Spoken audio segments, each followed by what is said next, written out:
Like on YouTube, Greg found a headline, Calgary headline.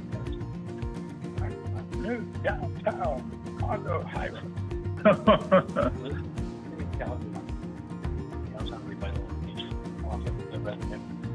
Yeah. Not just 1,100 youth.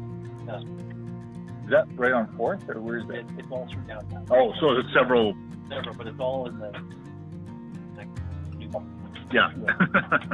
Okay. Well, good afternoon, everyone. Ladies and gentlemen, welcome to the afternoon session for the Alberta Electoral Boundaries Commission public hearing in Calgary. This is our second day in Calgary. I want to introduce our commission to you. First of all, my name is Justice Dallas Miller. I'm the chairman of the commission. To my left is Susan Sampson from Sylvan Lake, a longtime municipal councillor and mayor of Susan Lake. Susan did I say Susan Lake? Yeah. I'm shaking it. Susan Sylvan from, yeah. You renamed it. Sorry, yeah. Oh, boy. Let me Susan Lake. Start that all over again. She's a dedicated volunteer in her community with a focus on public health care. Next to Ms. Sampson is John Evans, KC, a trial lawyer with a province-wide firm known as Stringham, and he serves spent most of his time conducting trials in the out of the Lethbridge office. John's legal ability has been recognized as by being awarded King's Counsel, and John also volunteers on the Alberta Judicial Nominating Committee. To my right is Dr. Julian Martin, a retired history professor from the University of Alberta with advanced degrees from Cambridge University. Dr. Martin volunteers on many committees, formerly in Edmonton and now in Sherwood Park, where he resides, and he serves on 2 provincial boards, the Surface Rights Board and the Land Compensation Board. At the far end of the table is Mr. Greg Clark, an entrepreneur and consultant. He focuses on information and knowledge management. Greg is a recipient of the Queen Elizabeth II Platinum Jubilee Medal. He serves as the chair of the Balancing Pool for Alberta, and he brings to this commission real-life experience as a member of the Legislative Assembly, for which we are very grateful. As we start this afternoon session, please silence any cell phones, and don't worry about the audio. The audio picks up, the microphones pick up all the audio. The audio proceedings will be posted on the website in a day or two for the Electoral Boundaries Commission, and as well, written transcripts through Hansard will be made available to the public. If you have any written documentation that you want the Commission to see or retain, please provide that to Mr. Aaron Roth, who's just walking with a clipboard and check in with him if you have that material. Our task as an Electoral Boundaries Commission is to provide a report to the Alberta Legislature as to where the electoral boundaries for the next version of the electoral map could be. We are moving from 87 constituencies in Alberta to 89. And to give you a sense of the timeline of this commission, we were appointed by the Speaker of the Alberta Legislature in late March. That starts the clock ticking for our work. We met in April on a couple of occasions to decide process and calendar. And in late May, we started touring Alberta and hearing submissions and public hearings just like this, starting in Pincher Creek. And this week we are in Calgary for a couple of days, and then we moved south to Brooks and Medicine Hat, and we were also in Drumheller on Monday. So when these public hearings are completed, which will be the end of June, we will then take into consideration all the submissions that we've heard, and we will look at the population data and use mapping programs, and throughout the summer and September, we will work on what's known as the interim report. That interim report must be filed with the Speaker of the Legislature no later than late October of this year. That report will be made public, and we will give an opportunity for Albertans to respond to that report in the month after October, with a view that by the end of March of 2026, we will present to the Speaker of the Legislature our final report. That final report, of course, will be made public as well, and the Legislative Assembly will deal with that report in terms of passing any ensuing legislation. Of course, as you are all no doubt aware, each electoral division in Alberta elects one member of the Legislative Assembly, and as I said, we're moving from 87 to 89. And in order to give some context to the work that we have to do, Aaron, can you see if you can fix this thing? Sorry. We look back at the previous Electoral Boundaries Commission report. That report was issued in 2017. That report was based on a population of just over 4 million people. Okay. And I have to confess, I think I may have messed it up by touching the wrong button. The 2017 Electoral Boundaries Report was based on a population of just over 4 million people. The formula that commission used was to take the population of Alberta of 4,062,609 and divided by 87 constituencies, gave us a mean average of 46,697 per electoral division. We don't operate under the system of one person, one vote in Canada, but it is rather effective representation. So effective representation formula gives an average of minus 25 to plus 25 of the mean average. You can see that range on the screen. That is from the last Electoral Boundaries Commission. Our task is to take the population that Alberta currently has, and it has increased significantly. Population of Alberta that we're using is 4,888,723. The mean average after considering 89 constituencies is 54,929, in other words, almost 55,000. The range then for each electoral division from minus 25 is 41,197 to almost 69,000 per electoral division. The task of this commission is to examine where the growth is in the province and draw the proposed electoral boundaries appropriately, taking into consideration the term effective representation and the target populations that I've just cited. Effective representation is our goal, and how we reach that goal is through several principles of the legislation that we must operate under. The first is relative sparsity and density of population throughout the province. As well, common community interest, organization, the day-by-day work that people do in communities, that's a factor that we must consider. More importantly, in areas outside of the larger cities, are geographic features of the riding. Communication and transportation routes also have an impact. Ultimately, our task is to create understandable and clear boundaries for Albertans that also apportion the real estate of Alberta to provide effective representation. The legislation also gives us a catch-all factor or instruction that we can use, and that includes any other appropriate factors. That's the type of information, the sociological data, the information we receive from members of the public, that's the information that we glean from these public hearings.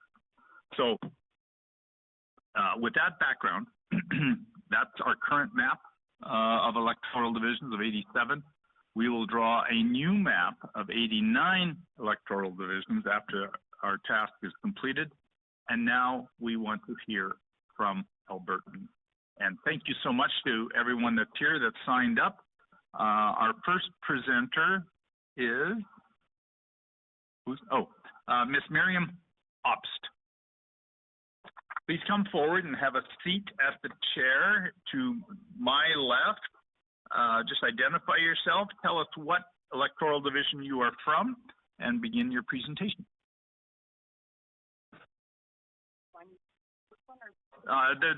The one that's in the stand should be fine, ma'am.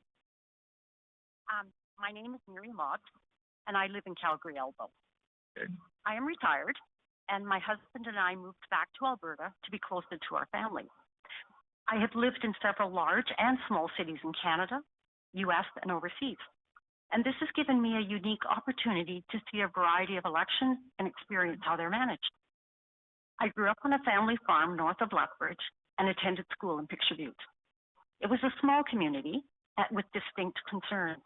We had dry land and irrigated crops on our land.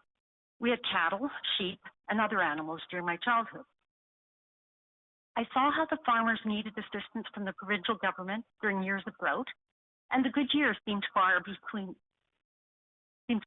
at times. Either the crops or the cattle did okay, but usually not at the same time. Water for irrigation was a growing concern, especially as more land became irrigated. We lost the local hospital in Picture Butte shortly after I moved from home, which impacted our town.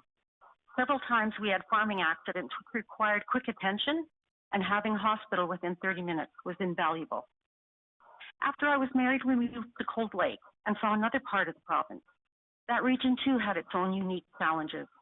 It was an area of small towns surrounded by farms and oil and gas, and of course the Air Force Base. It was a boom and bust economy there, depending on the price of oil, and the businesses of the area were dependent on the industries located there. CFB Cold Lake provided stable employment in the area, which helped ease the ebb and flow of the oil industry. Tourism also brought people to the area, and local businesses were able to maintain their presence throughout the leaner times. The marina in Cold Lake had recently been transferred to the city by the province, which will allow it to directly control any future development in the area. The hospital was built in 1987 and was a huge addition to the healthcare in the community. As the hospital on the base was not open to the public, families of military personnel were unable to access that facility. Having a new and larger public facility enabled the community to grow and service the communities around Cold Lake. Since retiring to Calgary in 2021, I've seen how the issues in Calgary are different again. Calgary faces serious issues with homelessness, housing shortages, and transportation infrastructure. The Alberta government has actively encouraged people to relocate from other parts of the country, as well as from overseas, but has not facilitated the municipal governments to prepare for the new arrivals. The healthcare is stretched and not able to manage the number of people needing care. Our schools are overcrowded and underfunded at the lowest per student funding across the country. The population of Calgary has grown by 6% over a 12-month period ending July 2024. Where are the schools, doctors, jobs, etc. for these new residents? These are provincial responsibilities that are not being met in the larger cities, with a significant number of Alberta's new residents located here. We had lived in the U.S. for 11 years. While there, I was aware of numerous issues with the gerrymandering of the electoral district. The official Oxford definition of gerrymandering is to manipulate the boundaries of an electoral constituency so as to favor one party or class. This approach was very effective in ensuring the states continued to elect representatives of their party to the state or federal government, regardless of the actual percentage of their voters in the state. These other voices were not heard or even seen. There was no effective representation for those voters and no way for their voices to be heard. I was very disillusioned by this approach to democracy. Tactics such as cracking, which is splitting like-minded voters across multiple districts, and packing, concentrating them into a few, eroded representative democracy. The states using this approach discouraged engagement of the electorate and weakened democracy. As you decide the new electoral boundaries for Alberta's next provincial election, I trust you will not develop the boundaries for the new ridings to dilute the voices of Albertans, but will ensure a fair map that towns and cities' voices heard. Each area has its own challenges and needs, and those voices deserve to be heard and represented. These electoral boundaries are not meant to consolidate votes for a particular party and influence the outcome of our election. Our representatives are expected to bring the concerns of their ridings to the government. Please ensure this approach is respected in the new riding boundary. And thank you so much for this opportunity. Thank you. Thank you so much for your presentation and for a couple of new terms that I've learned. Did I understand you correctly? Cracking and packing. And packing. Okay. Yeah. Okay. Thank you. Ms. Obst, our tradition is to engage with the presenters. So I'm going to start with Mr. Evans on the far end, if he has any questions. Thank you. Yeah, my one question is, would I be correct in presuming that the premise of why you're here today is to remind us not to engage in gerrymandering? Exactly. And so you're not the only one who's mentioned that. But I did appreciate the definition because some people misuse the term. So what specific about your riding are you concerned if we think about it from a opposition to gerrymandering, or is it a broader context? I would say it's broader, in that I suppose over time there's been tension between urban and rural. And my experience with the gerrymandering in the state is the ridings became so convoluted so as to dilute those. And I just really don't want that to happen here. I know there's been a lot of the population growth in the larger centers, and it's going to be interesting trying to figure out how to manage that growth and keep the representation valid across the province. If I can direct you to the map, and is your concern with urban and rural, is it related then to your southwest, I guess the more south-southwest portion of your boundary, or the bottom part? Yeah, so I suppose somewhat in there, but as the population of Calgary expands beyond just the city limits, it goes into Airdrie, it goes into Cochrane, it goes into a lot of other smaller centers, that the similarities are not diluted in those areas around the city as well. So looking at your boundaries, if they had to change, slightly one way or another, would there be a concern? Could you identify a concern that you would have with respect to those boundary changes that you would then think would constitute gerrymandering? In other words, packing, or what was the other? Packing or cracking. Cracking. I was going to say fracking, but I didn't.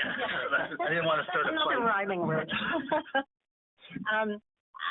Not just specifically, because I haven't been in Calgary elbow that long, but I have heard when I would go to some of the open houses and things like that in the riding, they would say, oh, this is part of that one, and across the street is there. So there is a little bit of people who've been here longer who might have a bit more concern that way.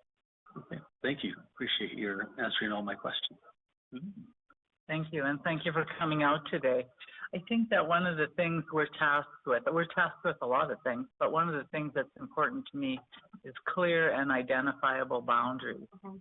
And, as boundaries change, as they will in a big city like Calgary, because of the cascading effect of once you move one thing, then everything kind of happens. I think it's going to be really important, not only for the commission, but for people like you who are on the ground to be able to clearly say, this is my riding and this is what it encompasses. So I appreciate you coming out today because you will be one up on your neighbors. Thank you. Thank you. Dr. Martin? Thank you. And thank you for your presentation. We've heard from other people who have been anxious about gerrymandering, and of course, when you have a commission with this kind of work, that sort of thing leaps to mind. But I'd like to reassure you that we take very seriously all the factors listed in the Act, which is not just population, obviously, but it's communities of interest, kind of industry, kind of geography and transportation. And we juggle a lot of balls. But I would also say that this riding, I mean, politically has elected people from different parties quite regularly within these kind of boundaries. So I think your neighbors have a finely tuned sense of who can best represent them. I look, for example, at my colleague, who was formerly the MLA for Calgary Elbow, and I think I've gained a much greater appreciation by talking to lots of MLAs in these hearings for the diligence with which they pursue connectivity and relations within their ridings.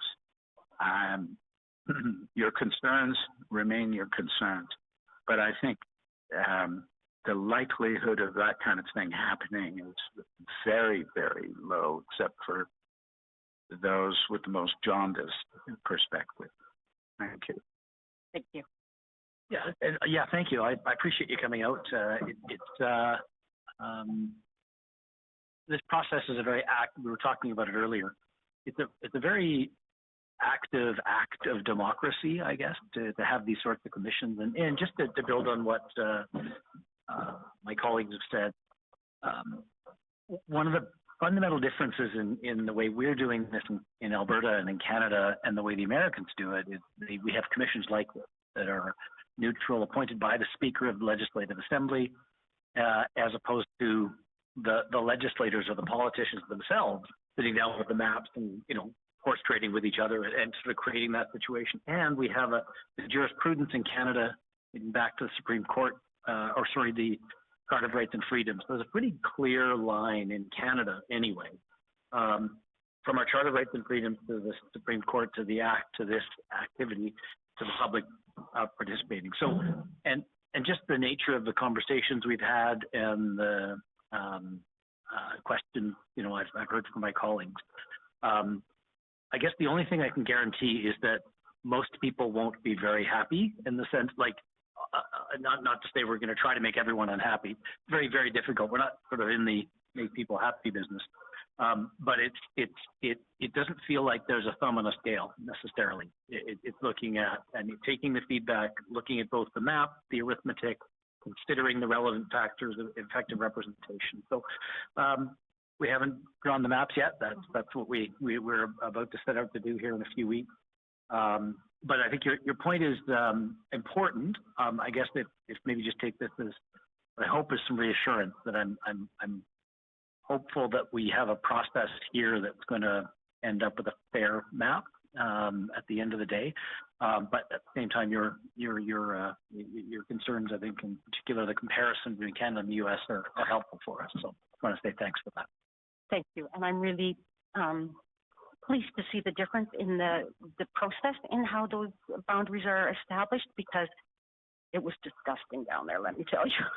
It was not good. So, yeah.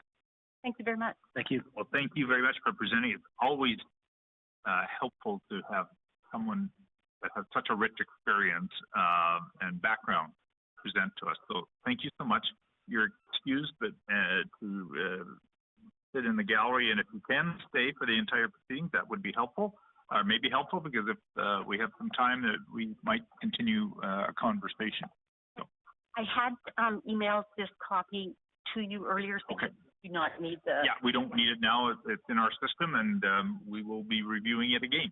Okay. Thank you. Thank you so much. Thank you. David Howard? No? Brian Malkinson? Please come forward.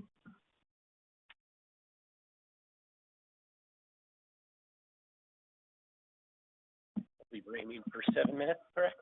Well, I'm not the strict... Not a hard 7 minutes. No. Some of them this morning turned into 27 minutes, but don't use that as a guide. So my name is Brian Malkinson, Malkinson, for the benefit of answers. I am the former MLA for Calgary Curry and former Minister of Service Alberta at the end of the Premier Notley's administration. My current riding is Calgary Glenmore, where I actually live. Interestingly, talking about boundaries in the city, the whole reason why I ran in Calgary Curry ages ago was that I looked at an out-of-date map. So when I actually got elected, I could throw a baseball to my riding from my house, but I lived in 3 different ridings in the apartment I had downtown because I was right at the corner of, I was Buffalo, Mount Royal, and Curry in the span of the 15 years I lived there. Okay. So I am acutely aware of boundary changes when you have a dense city. So to start off my presentation, what I am going to do is get less into the weeds of my specific riding because it is within the city limits. Where I'm coming from is I put myself in your shoes and thought about the decision you are likely going to have to make when it comes to adding those ridings, because you chatted about and that as soon as you add ridings, there's quite the butterfly effect. So I was hoping to provide some general thoughts of, areas where I think you might have to make some difficult decisions and provide some suggestions for guidelines you could use while making that decision. I hope you would find that helpful. So besides being an MLA, I'm also in the power generation industry, both standby and actual utility power generation. It means I do a lot of traveling in southern Alberta. So my comments are generally going to be to the southern Alberta part of the province. With that in mind, for general comment, when I look at the numbers, to me, it seems like you are going to need to add 2 new ridings to both Calgary and Edmonton, looking at the population from your original presentation. And I don't envy you having to do that, because that means you're going to need to take at least 2 ridings from not Calgary and Edmonton and add 1 each from the new ones, which will create a lot of a knock-on effect. While doing that, I think, number one, you should, as much as possible, respect city boundaries. And really specifically for Calgary and Edmonton, really try to avoid having ridings that would be Calgary Okotoks as a random example. And as we move out of Calgary and Edmonton, keep larger cities whenever possible within their own riding. So cities like Medicine Hat, Airdrie, Lethbridge, Red Deer within their own riding or within 2 ridings, if at all possible. Looking specifically at Calgary, where you're going to have quite the butterfly effect if you do indeed add 2 ridings, as I'm suspecting you might. It's important to respect some natural boundaries. And in order of importance, I would suggest that the Elbow River within Calgary city limits to probably be the most important boundary. Because there's not a lot of access transport over that river besides on bridges, I think that should be a very hard boundary. Second and almost equal to it would be Deerfoot Trail going north-south through the city. Again, that's, even if you look at a map on Google Maps, there's a very clear lineage between what side of Deerfoot you're on, and it tends to nicely divide up communities of mutual interest as well. Going down from there, I'm sure you'll get comments from others on specific ridings and specific roads that would be the same sort of idea. Crowchild Trail, McKnight, McLeod Trail, but those first 2 being the Elbow River and Deerfoot, I think are the most important ones. And of course, as you expand around Calgary, I use my comment of Airdrie. Airdrie is a rapidly growing city. We do a lot of business there. By my count, Google says it's about 88,000 people right now, which could be 2 ridings all to itself, which I would suggest that Airdrie, the way it's growing, I think would be something the committee could do, or alternatively have Airdrie East encompass all of Airdrie, and the current Airdrie Cochrane take whatever part of Airdrie wouldn't be able to fit in that riding. Because as we move around Calgary, there's also Banff Kananaskis, which I think there'd be a temptation to perhaps put Cochrane into Banff Kananaskis as you, try and the butterfly effect that comes from moving those ridings into Calgary. I would suggest that Banff Kananaskis, being that it is a resort area, people in those communities and the Indigenous reserves in those communities are very much mountain and tourism based, whereas Cochrane is very much, I think, as a light community, would be much closer to Airdrie or the areas immediately surrounding Calgary. So I would suggest for a riding like Banff Kananaskis, you could consider going further north to include Jasper, or south along the mountains. Again, because you'd have like interest related to tourism, use in the mountains, whether it's mining or other economic activities. They would be similar. That would be my suggestion. Moving out sort of further afield from Calgary, looking at Medicine Hat, again, that's another riding where you have most of it in one riding, and then it goes south to include a rural area. But there's this little piece on the other side of the river that goes in the riding that is north of it, which I apologize, its name's escaping me at the moment. Brooks Medicine Hat. Brooks Medicine Hat. That might be an example where Medicine Hat, I get that it doesn't have enough population to be its own riding, but perhaps all of Medicine Hat could be in its own riding, and then the surrounding rural area, whether it be north, south, I leave that to your good judgment. Because from a perspective of an MLA, that means your local councillors in these smaller centres, the Strathmores, Chestermeres, they're only dealing with one local MLA, as opposed to in Medicine Hat, for example, you have mostly an MLA and then plus one more. So I think it would make sense for in those communities to try and not split them up. Thankfully, with Hansard here, I was looking at Lethbridge going south, similar sort of situation. I read in Hansard that there was somebody made a presentation about splitting Lethbridge into 4, going out into the related communities. As an MLA, again, I haven't been an MLA in Lethbridge, but as an MLA, that would seem to be a little untenable to serve those people, because you would have the City Council of Lethbridge dealing with potential 4 MLAs, potentially from different parties, perhaps even from more than 2 parties. And that just seems like a way to sort of get lost in the weeds, or have MLAs working at different purposes for the community. That seems like a bad idea to me. So I would suggest that, with my original comment, of keep those medium-sized cities as close to being in 1 or 2 ridings as possible, and I don't envy your task.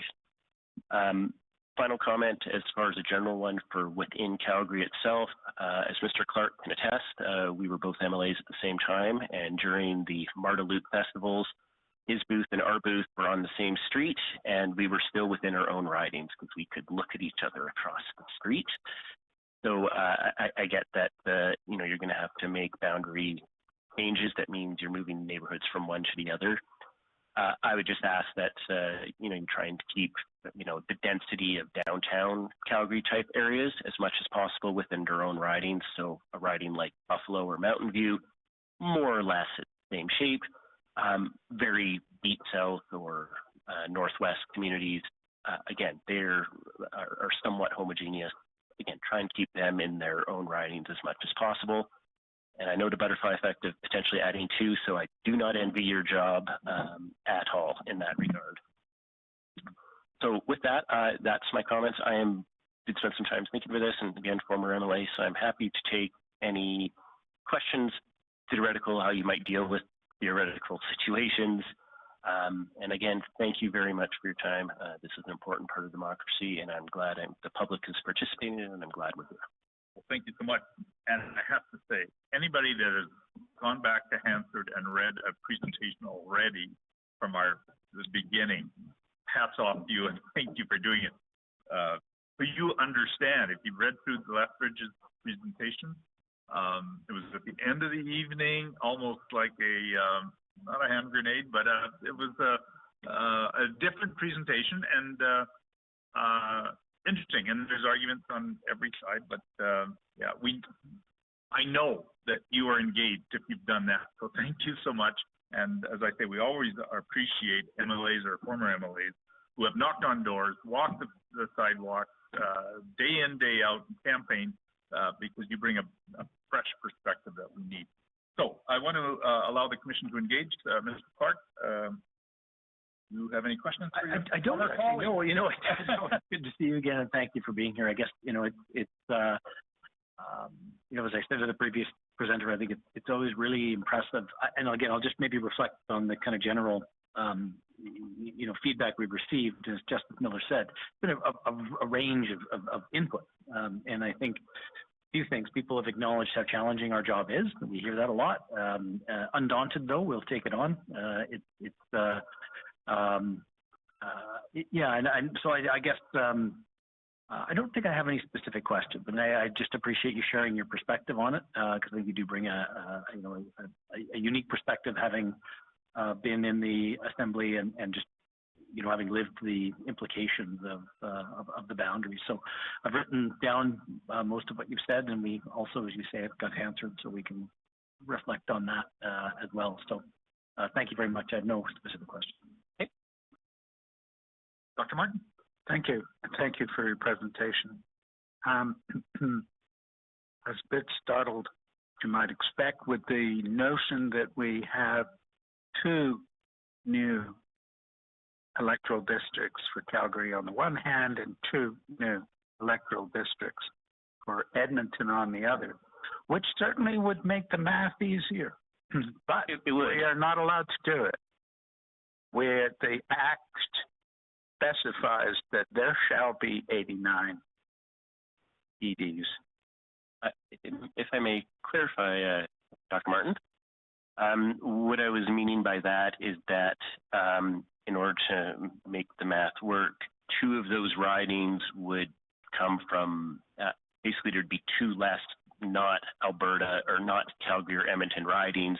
Okay. That would fold into Calgary or Edmonton, and then the 2 ridings that are being added would also be added to Calgary or Edmonton. That is, putting myself in your shoes, that was my suspicion of what you might be considering. And that's where I drew my thought process from. Okay, I apologize for overthinking it, but let's pursue that scenario. That would require, would it not, boundaries to cross the city boundary? I think you guys might have your numbers in front of you, perhaps a little bit more specific than I do. I don't believe so, but it's a tough one because, of course, Calgary and Edmonton are both growing rapidly. Right. So it would be that if there has to be a riding that is slightly outside, maybe that's what it needs to be to allow for growth. When I just did, again, population of Calgary divided by 16 ridings, the math made sense. That's, of course, based on what the 2025 estimated population of Calgary is, and I did the same thing for Edmonton. I also get that means that with 2 less rest of Alberta ridings are often called, that means you're going to get some very big rural ridings, and that's going to be tough. And I don't envy that. And I mean, that's something that you guys are going to have to weigh in the committee.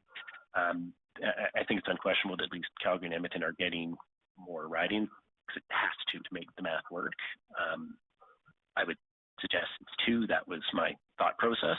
But like I said, that would mean you'd have significantly larger rural areas. And I would say in a time of modern communication, I think that can be addressed and worked around. But I'm sure as you tour the province, areas like Medicine Hat, you'll have lots of comments to help with that and draw from. Thank you. Thank you.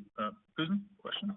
Thank you, and thank you for coming out. I appreciate your thoughts, wide-ranging, and I think if you could just expand on this, we've got a situation, and it occurs more than once. It's Airdrie, something like Airdrie, where Airdrie is joined up with another mid-sized city. Yeah, that's probably Airdrie Cochrane you're talking about. Right, and it's not up, but they're joined together, and then you have, the population isn't there for Cochrane to stand on its own, so they would have to have a hybrid riding. But what do you think about when you have two mid-sized cities sitting in the same riding with with rural in between? How does representation? Do you want to just discuss that? Yeah, I can, and that was something when I alluded to in my initial comments of what do you do about Cochrane if you're going to add two ridings to Calgary? Going with the theory of same interests that you chatted about at the beginning, I would suggest that the concerns of Cochrane would be more similar to that of Airdrie than of Banff or Canmore being more resort towns, right, which would be my suggestion to not put it there. But you bring up an excellent point. If you were a farmer that in the riding that's in between those two, it's a hard one, and I think it's unfortunately something that is going to be unavoidable. The only other way around that would be if you would put Cochrane in, say, part of Calgary. You have west or northwest, something to, grab Cochrane. It's a question of what boundary do you want to respect? And I think Calgary and Edmonton being large, you would generally want to have that be in there. Being that those are smaller centers and are geographically relatively close to each other, I would think an MLA would have an okay time representing those. The current MLA in, I can't remember if that's, there's of course be a good example to get some feedback from any current or former MLA in a similar riding. Yeah, we haven't seen an MLA yet from that area. Or even a former one that has a similar type situation, right? I would think it would be doable due to the general proximity from it. Like, this is not a riding, like I think of Central East Notley and some of the northern ridings, which are geographically massive. Because of their relative closeness to Calgary, they are going to have similar interests that are going to be in the gravity of a city like Calgary. Or if you go into other areas, like some ones that would be around Lethbridge, like Lethbridge would have a certain gravity around, right? As you draw out into the rural area, that would be that similar community, perhaps similar interests. So I would suggest that it's not too large of a deal, but it's something that would need to be balanced. I'm sure there'll be differing opinions from other members of the public. I would just suggest that you have to bring it down to those interests. It's like, what's the bigger gravity pull? Is it the mountains and resort style towns in Banff, Kananaskis? Is it true farming of the areas more north of that area that would make sense to put that in, or is it the bigger gravity of Calgary being Calgary adjacent? Or I think of like Leduc and Edmonton would be right. Edmonton adjacent. It's where's the biggest pull of gravity, so to speak. It's where we have similar interests. Thank you. Evans, any questions? No questions. Thank you. Thank you, and I want to engage and a little bit more, but our list is filling up. But having you acknowledge that you've already looked through the Lethbridge transit, maybe we can share a little bit of our thought process. Your suggestion is basically we have to take two ridings out of the non-Calgary, Alberta regions in order to make cities whole with 2 new in each city. So the 2 have to come from the rest of Alberta. somewhere, yes. But one of the attractions of the one presentation in Lethbridge, in terms of dividing up the city the way it was, it did remove 1 rural riding. It reduced it from 6 in the south to 5, I believe, or something like that.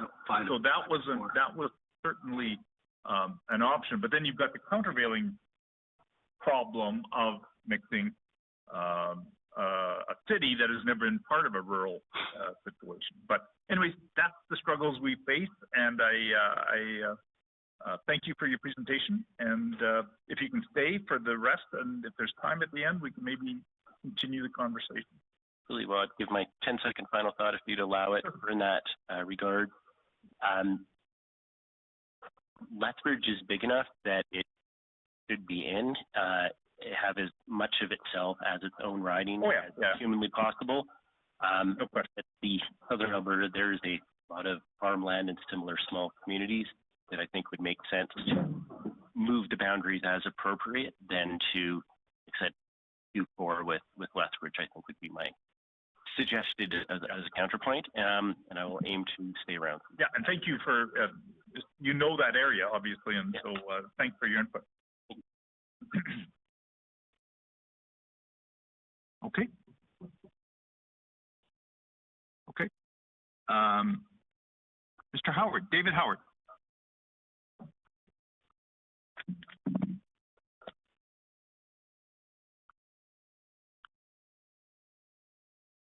Thank you very much for having me. We normally allow 7 minutes for presentation and 3 for discussion. We've failed in almost every presenter. Yeah. So you may be the guinea pig. I'm not sure. Let me we'll get started with a timer so that I am faithful. Do some time. So please identify yourself and tell us which electoral division you live in. My name is David Howard. I'm a lifelong Calgarian. I live in Calgary Elbow. Today, represented, I believe, by Samir Kayambe in LA.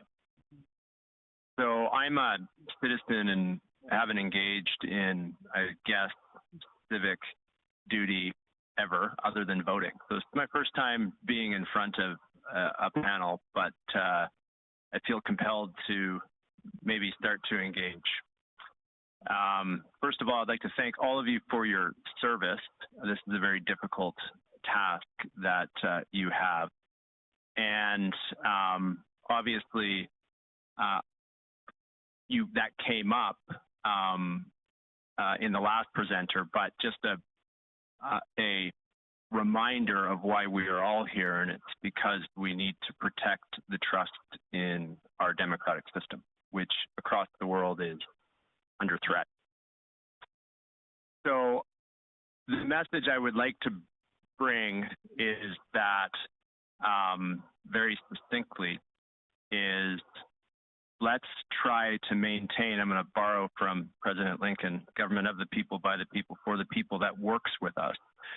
And to that end, I feel the mandate that you have should be to limit population discrepancies between ridings to the maximum possible extent.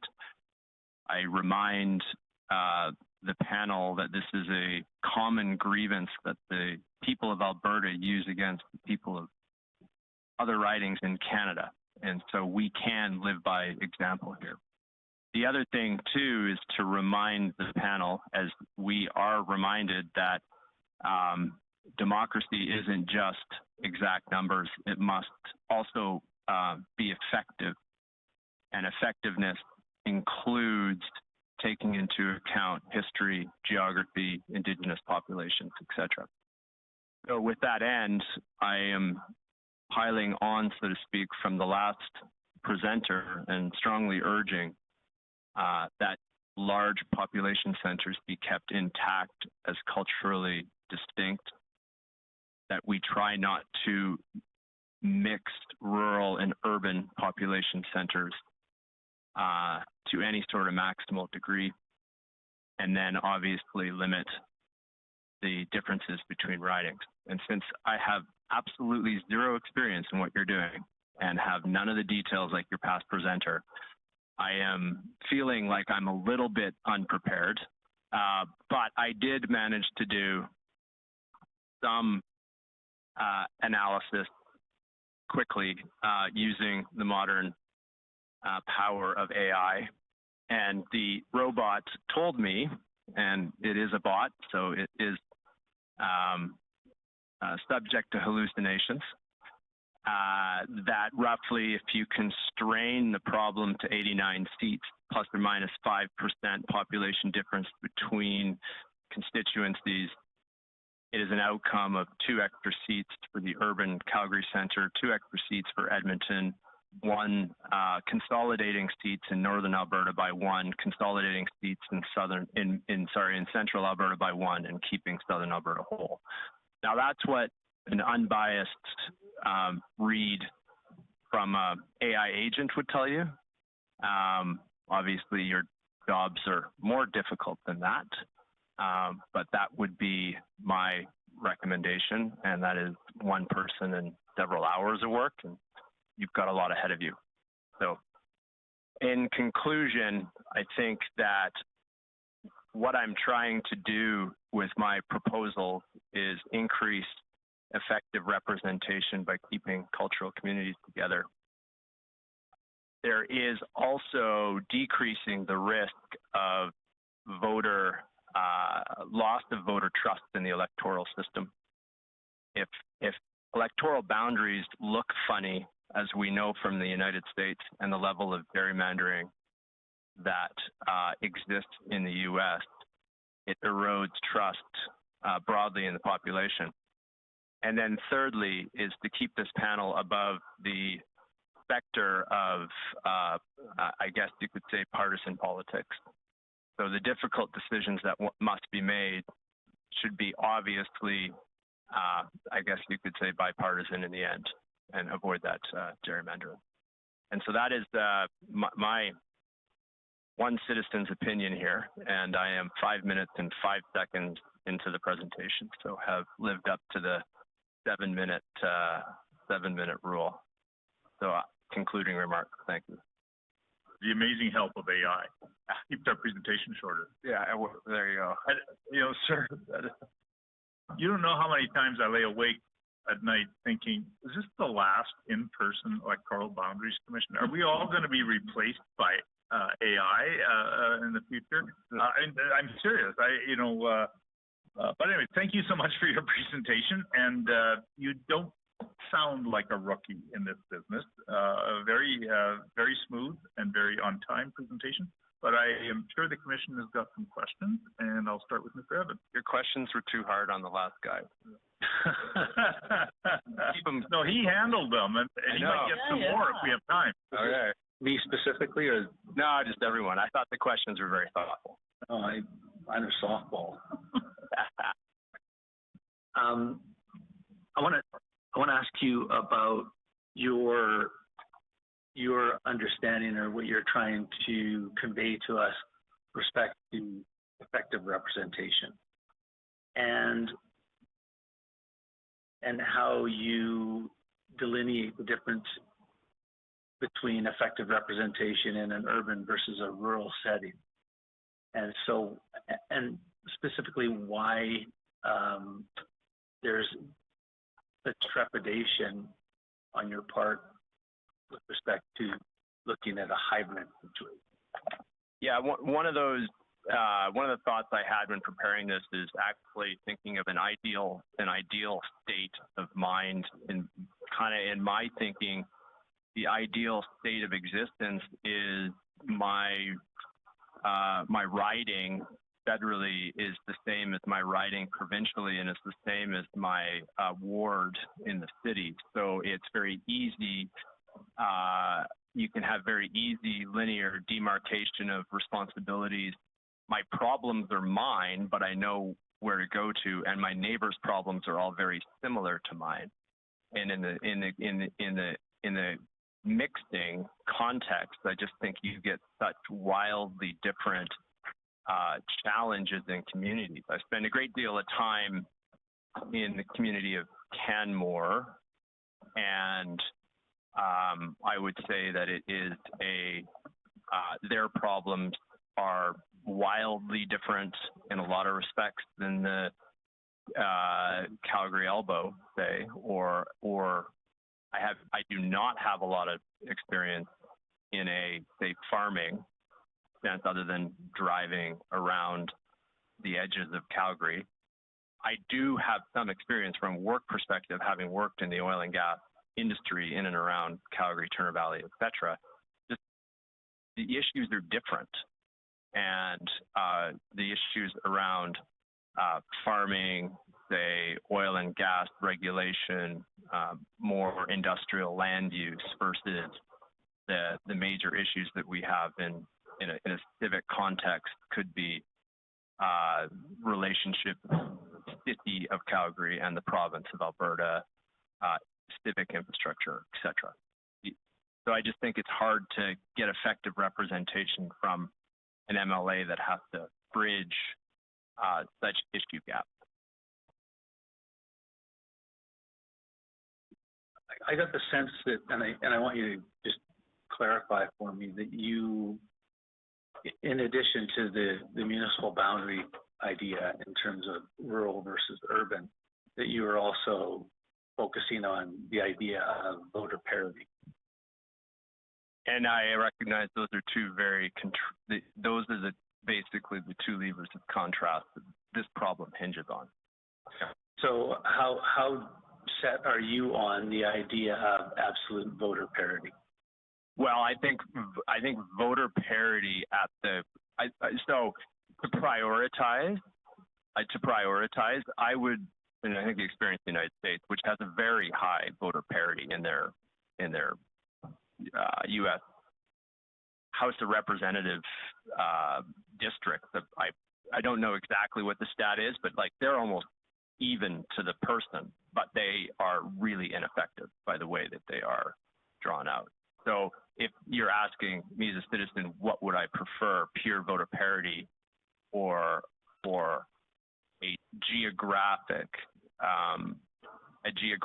sense that honors, say, communities and history, I would be compelled to say I would take the geography over pure voter parity, if only because based on the experience in the United States where they have had voter parity above all and gerrymandered districts to no end.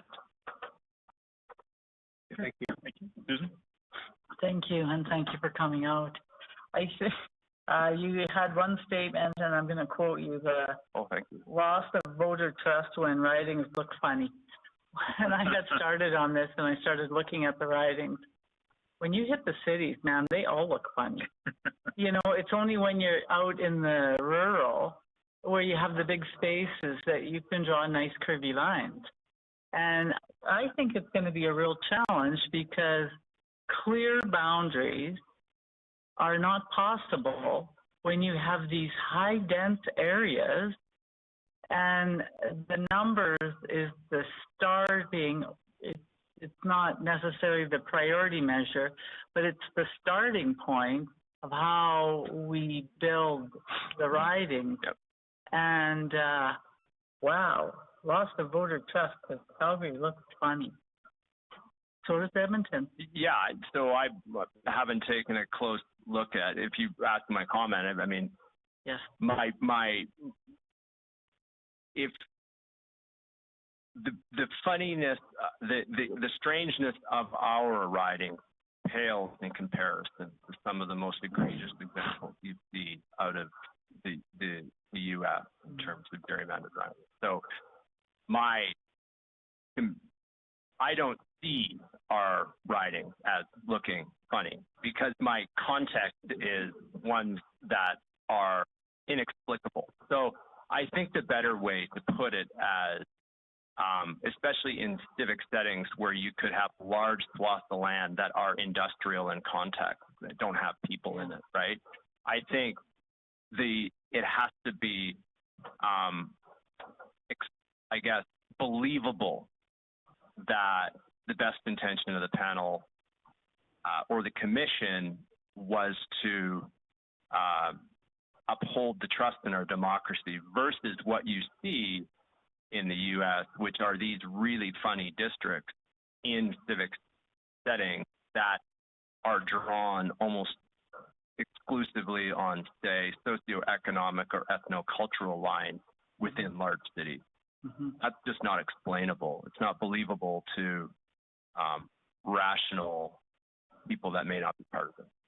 Thank you. That was an excellent comeback. I'm going to change funny to inexplicable in my notes. Thank you. It has to be, to me, that's the test. Yeah. Thank you. Dr. Mark? Thank you very much. I want to probe a little bit into some present examples of radically different housing forms. Calgary Foothills, we had a representative here to talk about it. It was good. But as we talk further, we realize we've got residences, a lot of them new and burgeoning. We have gravel pits. I love gravel pits. There's a lot of them. Because without the gravel pit, Calgary doesn't build roads. It also has, in the Calgary foothills, a huge footprint of agricultural land, all plowed. So the question I put to him, obviously, was how do you juggle the putatively different interests of these different sectors? And he confessed that he was in conversations with the gravel pit owners, which is great, but he hadn't really reached out for the farmers. But I guess my real point is, there's a perfect situation of you got rural land use inside the city of Calgary, and lots of it. So if you juggle that mentally, what would you say about that social fact? Good observation. I would ask, I'm not here, I don't have the data. The questions where I would ask for additional context would be if you took a look at the large, riding electoral districts in Edmonton and Calgary, put them together, how many of them would have farming? Is it just Calgary Foothills, or is this Calgary Foothills, is it almost the exception that proves the rule that it shouldn't be done, right? There's six of Maybe so. six, maybe seven. No, around Edmonton. Okay, so that's good data. And then what is the context of, the population differences between those rurals? Like, say you're the landowner, citizen farmer, and your issue is yours and distinctly different than the 55,000 other people in your district, and you're one person. Are you effectively being represented there, or would you be more effectively be represented in the district next door where there's 55,000 people that engage in a life that's much more like mine? So, not to say that what we have today is not perfect. I'm striving for more perfection, I guess you could say, into the future. I think that's a good answer. Obviously, we can't solve this in any overly precise way, but I want to stimulate your thinking about what constitutes a representative footprint of people for an electoral district. There are many such as Foothills, which are perhaps anomalous in the way people tend to think about urban and rural. That's all. Thank you. Yeah, thank you. Clark, I'll just go dig a little deeper on that, because that's something I think a lot about as well. And it's not so much that, I guess the farmer example is an interesting one in Calgary or Edmonton. There may be some agriculture on the edges of the city, but not for long. because that's not the intended purpose of that land within the boundaries of the city, right? That's eventually going to become houses and transit and shops and things. So that's perhaps one subtle difference. The other question I guess I'd wonder about is part of the concern balancing of interest. So for example, in this rural example, if we've got 10 farmers on an edge corner of the city, which we then blended in with a different constituency, or you've got, you know, sort of an imbalance, right? Where you've got one very small minority group and they're being represented by an MLA who's got a bunch of other priorities from the vast number of their constituents. That group may feel unrepresented, or I guess I'm just interested in your thoughts on that. So I would ask the 10 farmers on the outskirts of Calgary, where do they actually engage in their civic engagement? Like, when they have common cause to engage in civics, are they engaging it with their rural neighbors? Are they attending the small town meeting in the small town next to Calgary, or are they engaging in Calgary civic matters? Are they up in arms about rezoning, or does rezoning not at all affect them?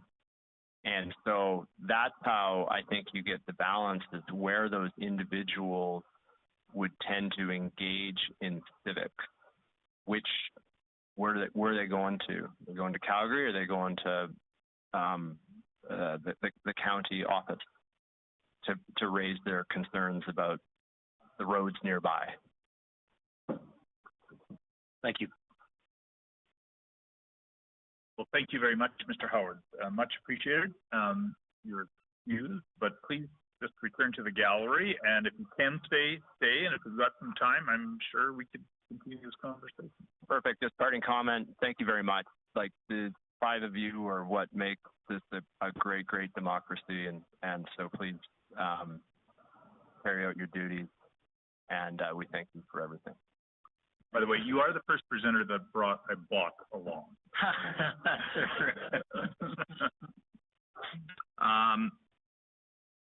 Mr. Court Ellingston.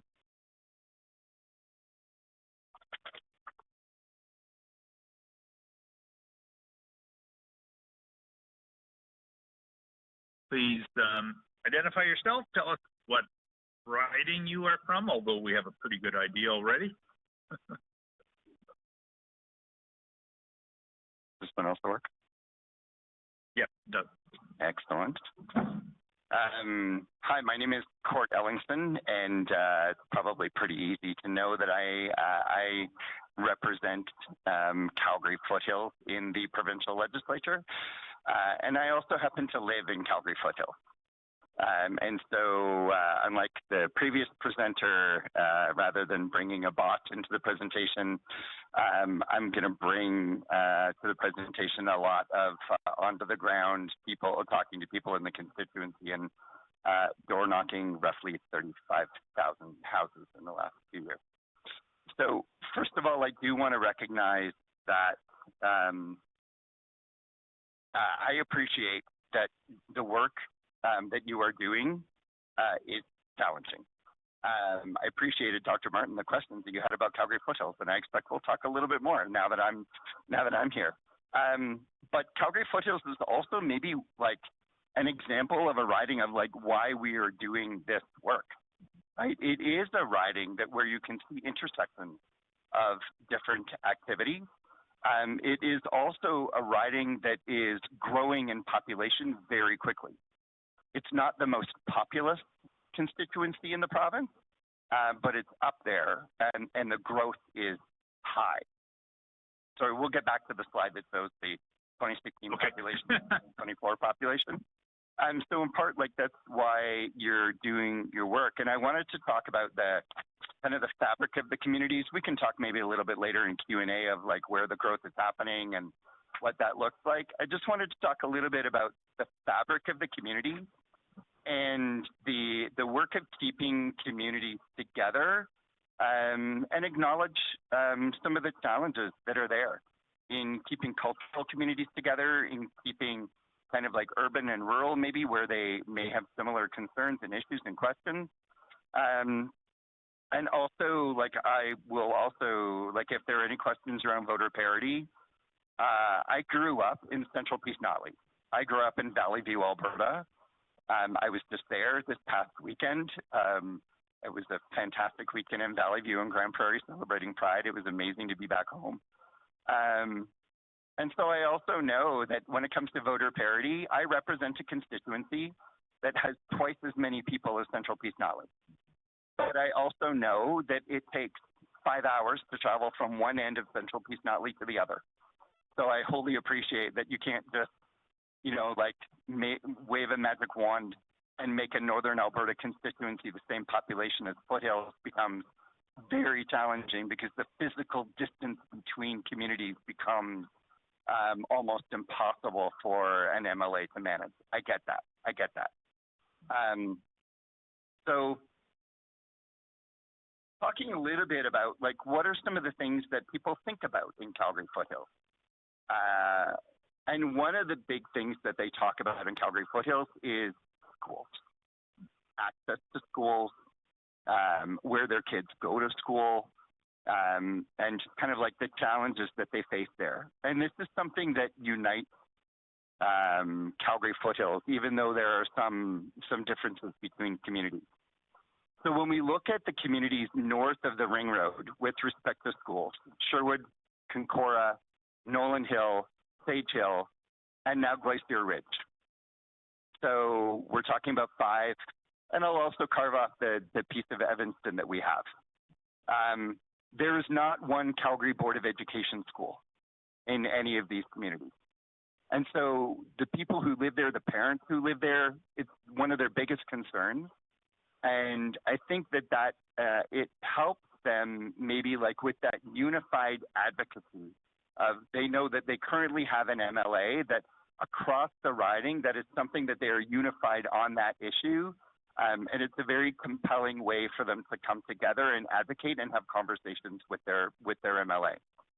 It connects a little bit too with, even when we think about Citadel and Arbor Lake, what it reflects there is that because they do have a few schools in Citadel and Arbor Lake, what it means for them is that many of the children north of the Ring Road are coming to their schools, which means that their schools are crowded and overpopulated and facing those challenges too. So they feel it maybe from a different angle, but they're feeling the same thing. And now what I also want to talk about is, I know that the same challenge for schools exists in Airdrie Cochrane and in Airdrie East, but they're a different school division. So again, the parents in my constituency are working with the Calgary Board of Education versus like just north of us, it's the Rocky View School District. So again, it's kind of like it's like an electoral division that exists on another level that compels people to be advocating and working together for that issue.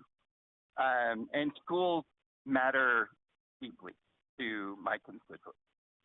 You'd struggle to find something else that matters as much. Now, I also want to talk about communities of faith and cultural communities, and about the concerns and conversations and representations with those conversations. And I want to appreciate too that in the work that you're doing, that these cultural communities span constituencies. It's not that all South Asian Muslims live in Calgary Foothills. South Asian Muslims also live in other constituencies.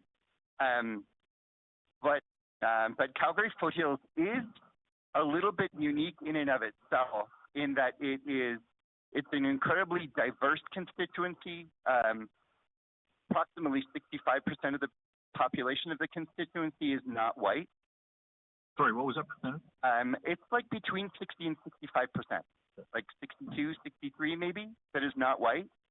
But it's also evenly divided, or like kind of evenly divided. Like you'll find, like, if I can remember the numbers off the top of my head, like 18% of the population is Muslim, 20% of the population is Chinese, 16% is South Asian, 12% is African, right? Like it's diverse within its diversity, which also maybe makes it a little bit different than a place like Calgary Northwest or like a place like Calgary Northeast, where they might be more kind of like South Asian and less Chinese.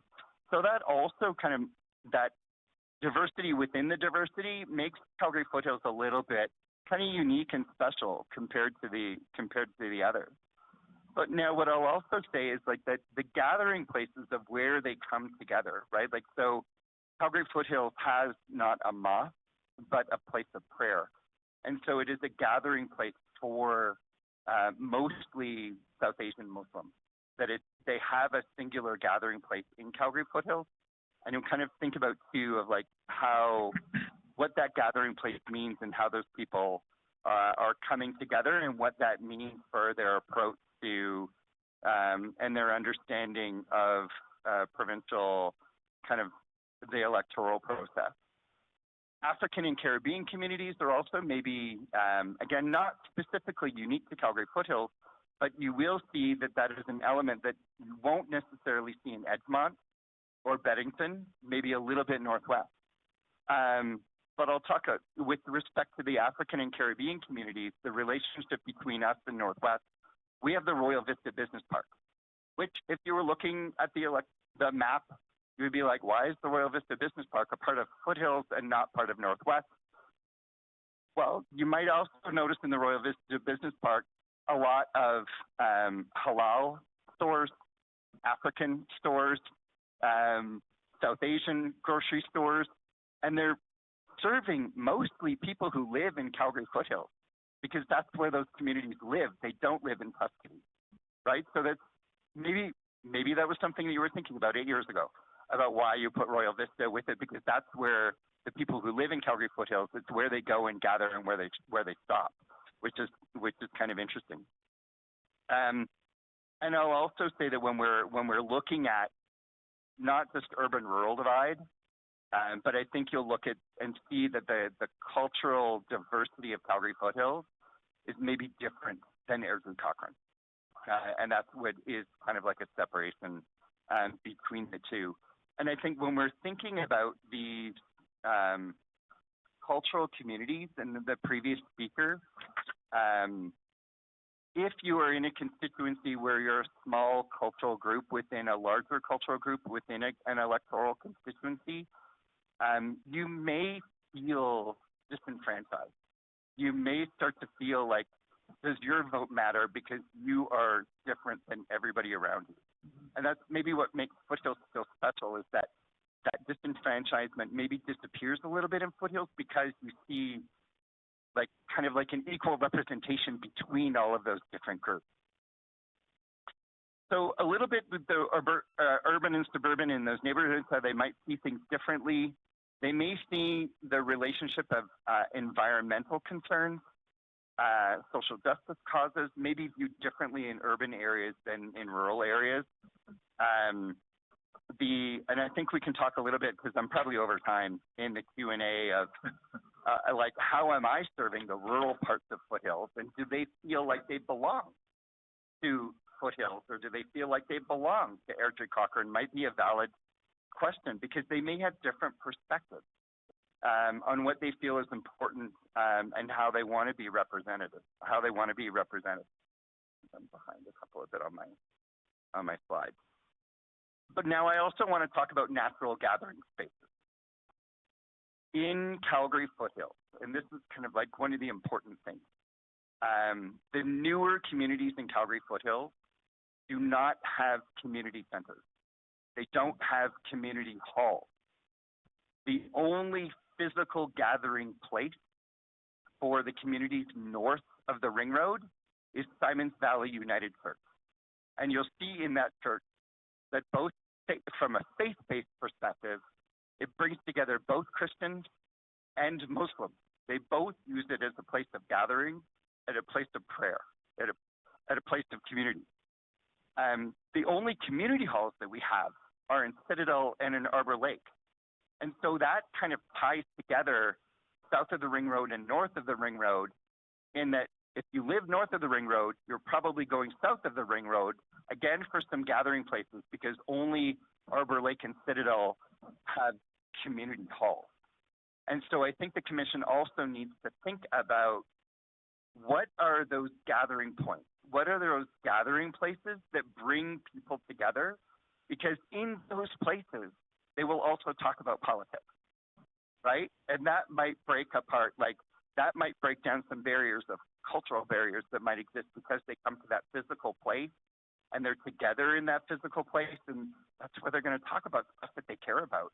And so I think on that, I will leave it, and you can see that we go to like skating parties in the dead of winter when it's really, really cold. We'll go back to that map. We go back to the map that you're using for everybody, and I'll let you, I'll just say thank you for your work. I know it's hard, because I too have spent a lot of time thinking about the stuff that you're thinking about.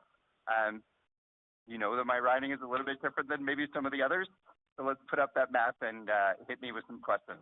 Mr. Ellington, thank you very much. And I may sound like a broken record for my colleague, but we really appreciate when the MLAs come and present, because you've knocked on the doors, you've walked those sidewalks, you drive those streets time and time again. I'm just curious, how long have you been the MLA? I was elected as the MLA in 2023. Okay, so I guess you don't sound like a rookie. I guess I'm relatively new. You don't sound like a rookie, but I'm part of the new cohort. Okay. Cohort of 2023. Okay, thank you. Mr. Evans, can we start on your end? Any questions of this presenter? I just want to make sure that I understood you correct when you said that you listed off the schools. You said not a single one was part of the Calgary Board of Education, or was it the opposite of that? So north of the Ring Road, okay, no Calgary Board of Education schools. There are 2 Calgary Catholic schools. Calgary Catholic is also special as a district because it also includes Rocky View. So that's where public has 2 different school districts, but Catholic does not. So north of the Ring Road, we have 2 Catholic schools. One of those is in Evanston. The other is in Sherwood. But there are no CBE schools north of the Ring Road. And that's significant. Why? Because there are about 50,000 people living there, and their kids go to school anywhere from Forest Lawn to Mayland Heights. So there's no schools there. Is that what you're saying? So that because of those, it's that the parents there, the one thing that those parents really want is a public school that's closer for them. Their lives are complicated. Let's be honest, a lot of parents drive their kids to school.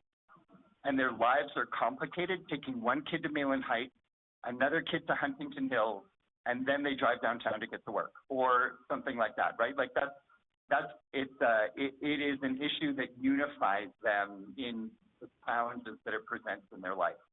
And you know, it was interesting, I even had a conversation with city councilors a couple of years ago about the Green Line in transit. Mm-hmm. And they were asking me, why do I care about a northern Green Line going up to the transit center? And my response is, because there's a brand new Calgary Public High School at that terminus, and it makes people's lives easier to drive their kids to high school, get on the train, and go to work, right? And I think that even the members of city council weren't necessarily thinking about like the physical relationships that people have in their lives. Thank you. Yeah. Susan? Thank you for coming out. It's been most interesting.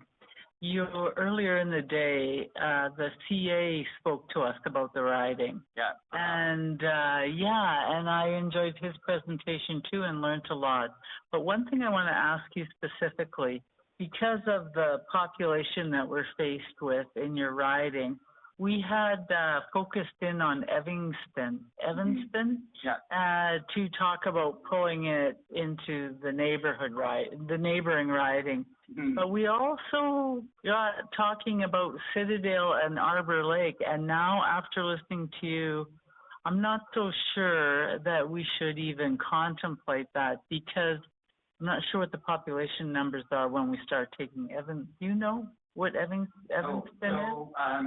I'm going to say that our piece of Evanston probably is 4,000 people, maybe. Yeah. maybe a little bit less. Like it is a decent size. Like our part of Evanston probably has as many people as Sherwood. So, like maybe 5,000 people, 4,000 or 5,000 people. But it is, when you were talking earlier about like, do any of the urbans make sense? Mm-hmm. Foothills has both a piece of Evanston, and when I'm out in the community, sometimes I joke that we have the piece of Evanston that the minister didn't want. So, in fact, I spend a lot of time with my neighboring MLAs, so I actually see him at so many community events. But we also have Citadel is also divided, right? Like, so there's a piece of Citadel that is east of No Still Drive. It's a very small piece of Citadel called Morningside. I see it now. I see it, yeah. And that also is, if I'm going to be honest, the people who live there sometimes are confused. Because when it comes to like, and I know if it's okay for me to share, I have a little bit of an idea of the conversation you had with my colleague. Yes. When you look at the natural boundary of West Noseville Creek, part of Sage Hill is east of that creek. And it does create some complication for the people of like, so the people in Morningside, part of Citadel, they know that they're represented by Calgary Edmont. It confuses them because then they also feel like they don't belong to Citadel Community Association, which they do. They don't belong to Hampton Community Association. And it's the same with Sage Meadows, like at the bottom of that hill and beside the creek. It looks like they should be part of Evanston, but they're part of Sage Hill. And from a community association perspective, the communications that they get, what they get mailed to them, is from Sage Hill, not from Evanston, right? So that it's complicated. It really is. Thank you. I did not get a clear direction from this conversation. I apologize. I know, but you brought the points to our attention, which is important. Thank you. Thank you. Dr. Martin, you probably have no questions. That's true, because you're CA answer. No, sorry. Well, and I really appreciate the questions that you asked. Okay. Yeah, I guess I'll try to be brief. I'll take that broad hint as well. But actually, before we go, Craig, can I answer some questions you didn't ask them? I'm going to think of like from a municipal perspective and whether or not that influences people's provincial perspective. The rural areas in Calgary Foothill, they were annexed into the city, right? Slowly over time, they're becoming urban. They were annexed into the city. The planning guidelines and the taxes that apply to them are grandfathered and attached to what they had when they were part of Rocky View. So they do have some differing like views of the world of that they remain rural even though technically they're within the boundary of the city of Calgary. And I'll be honest, like because you asked the question of Pranav earlier, I wholly appreciate the complication of, so let's say the member for Airdrie Cochrane. They have urban areas. They have a slice of Airdrie, they have all of Cochrane, and then they have all of that rural in between and around. And it's physically not easy to get to all of those places as an MLA. And it's also physically not easy, again, I'll go back to when there's no physical gathering place that makes sense for the people who reside there, that also makes it more complicated. Yeah. Sorry, I'm not making your work easier. No, back to Greg. Yeah. Sorry, Greg, your time's up. Yeah, it's entirely unsurprising. No, this has been a great conversation, and I just appreciate. I just appreciate the nuance and understanding in more detail. You know, Calgary Foothill, because there's just a lot of complexity. You're too big. That's the challenge, right? 20% over. And as I said to even bigger. What's that? The one north of me is even bigger. That's right. So you know, and I said to another MLA, recognizing Hansard is forever, and you know, you wouldn't necessarily want to tell any one of your current or potential future constituents that you have a preference one way or the other, and so please don't take this as implying that. But if you were sitting up here and you needed to make a change and say some areas of this need to move somewhere else, and you don't have to answer that. It may not be a fair question for you, right? But I think, you know, continuing on with this theme, which I feel strongly about, we do want to try our best to keep like with like. And, you know, just that ravine and Sage Hill, you know, we were looking at it the other day, and I until you look closely at it, you go, oh, there's houses there. Right. Like, let's just be careful if we do draw a line there, we don't draw a line over top of something. You know? Yeah. Those sorts, just, you know, kind of those nuanced sorts of things. If you have an opinion on that, which you're not required to, but if you do, I'd love to hear any thoughts you have. So what I'm going to say is and I know that you don't make the decisions based on like the emotional response of an MLA. Because I was elected in 2023, these boundaries were set in place for 2019. Mm-hmm. I know that the name Calgary Foothills has changed many times. The physical boundaries of Calgary Foothills has changed many times since it was created in the 1970s. But I was elected into it in 2023 with the boundaries that it has today. And I'm going to be honest that we work within the boundary that we have. And because of that, we become attached to it as it is. Mm-hmm. And so when you ask us, like, what would you take out and what would you leave? Like, any response is going to feel like a punch to the stomach, because from the moment that I said that I was going to put up my hand to be an MLA, it's been these neighborhoods, right? And so it's tough for me to like divide it in any way. Right? Well, that's a totally fair answer. And I think a lot of MLAs would respond that way to their constituency, those are the neighbors that they have come to know. So removing and adding anything is, if you're running again, it's going to feel awkward and you're going to feel a little bit dislocated, to be honest. And I'm going to go back to those physical gathering places that if the commission thinks about that Arbor Lake is big, Arbor Lake's got 12,000 people. And so if you took away Arbor Lake, maybe you're getting closer to Foothills being normalized. And I know that neither Northwest nor Edgemont are facing population pressures. They're both kind of like around the target population that you're looking for. Northwest is growing a little bit. Edgemont's not really growing very much. But you also take away a physical gathering place for Foothills.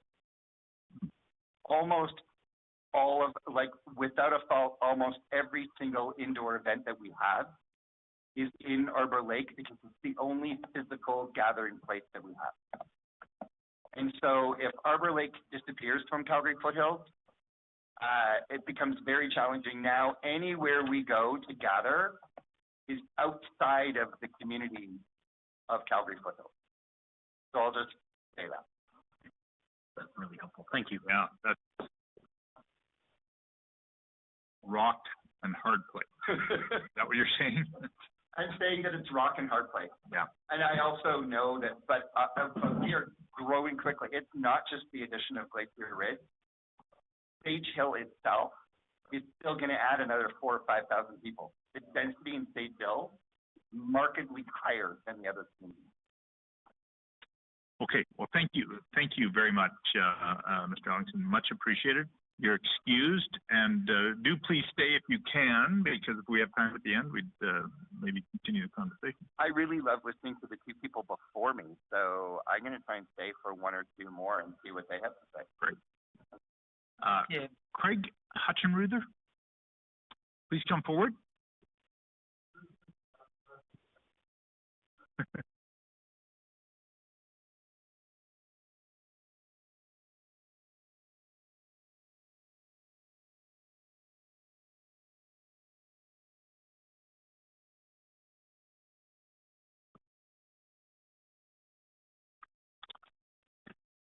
My name is Craig Hutchinruther.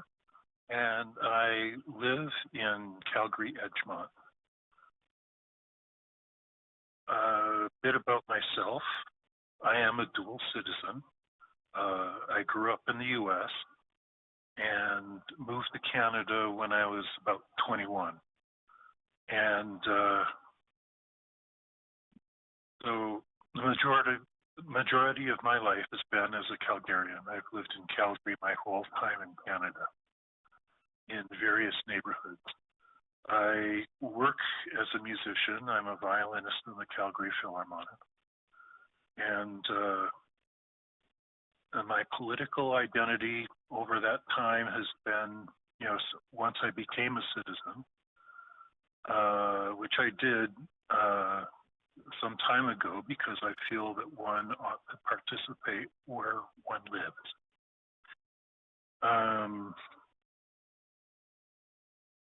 So my political identity is that I vote for whomever I feel is going to do the best job. And the best job includes things like honesty in government, effective government, things of that nature. Yeah, we can include motherhood and apple pie if you want. But, I'll try not to eat too much of your time because I feel that all those who spoke before me spoke very eloquently and very much to the point.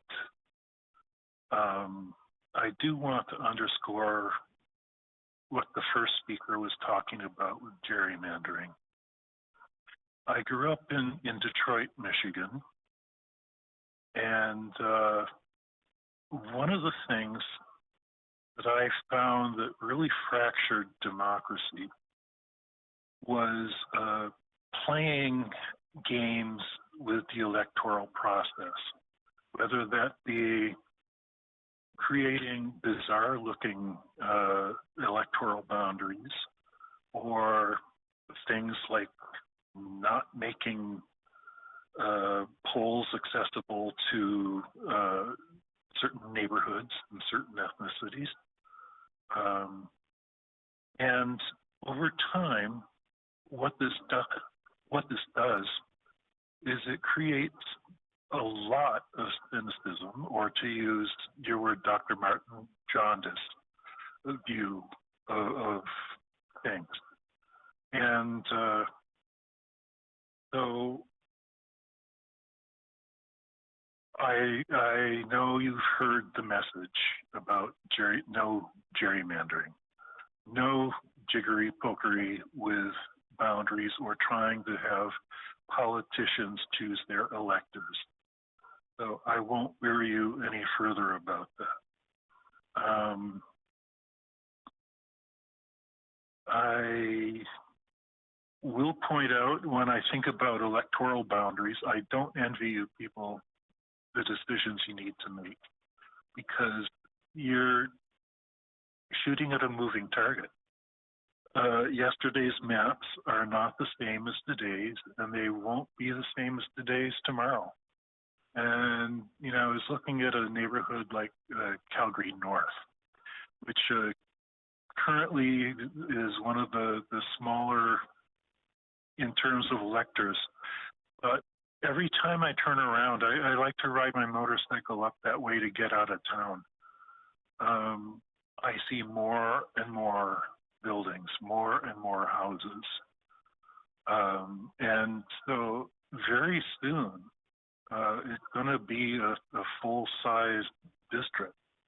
I would be cautious about combining that with another riding unless you have good information on where it's headed, and soon.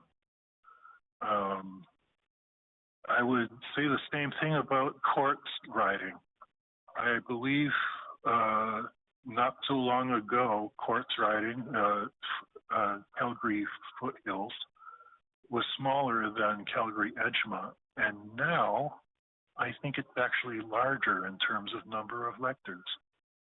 And it's continuing to grow at quite a rate. So, yeah, I don't envy you your choices in that department, that's going to be a tough one.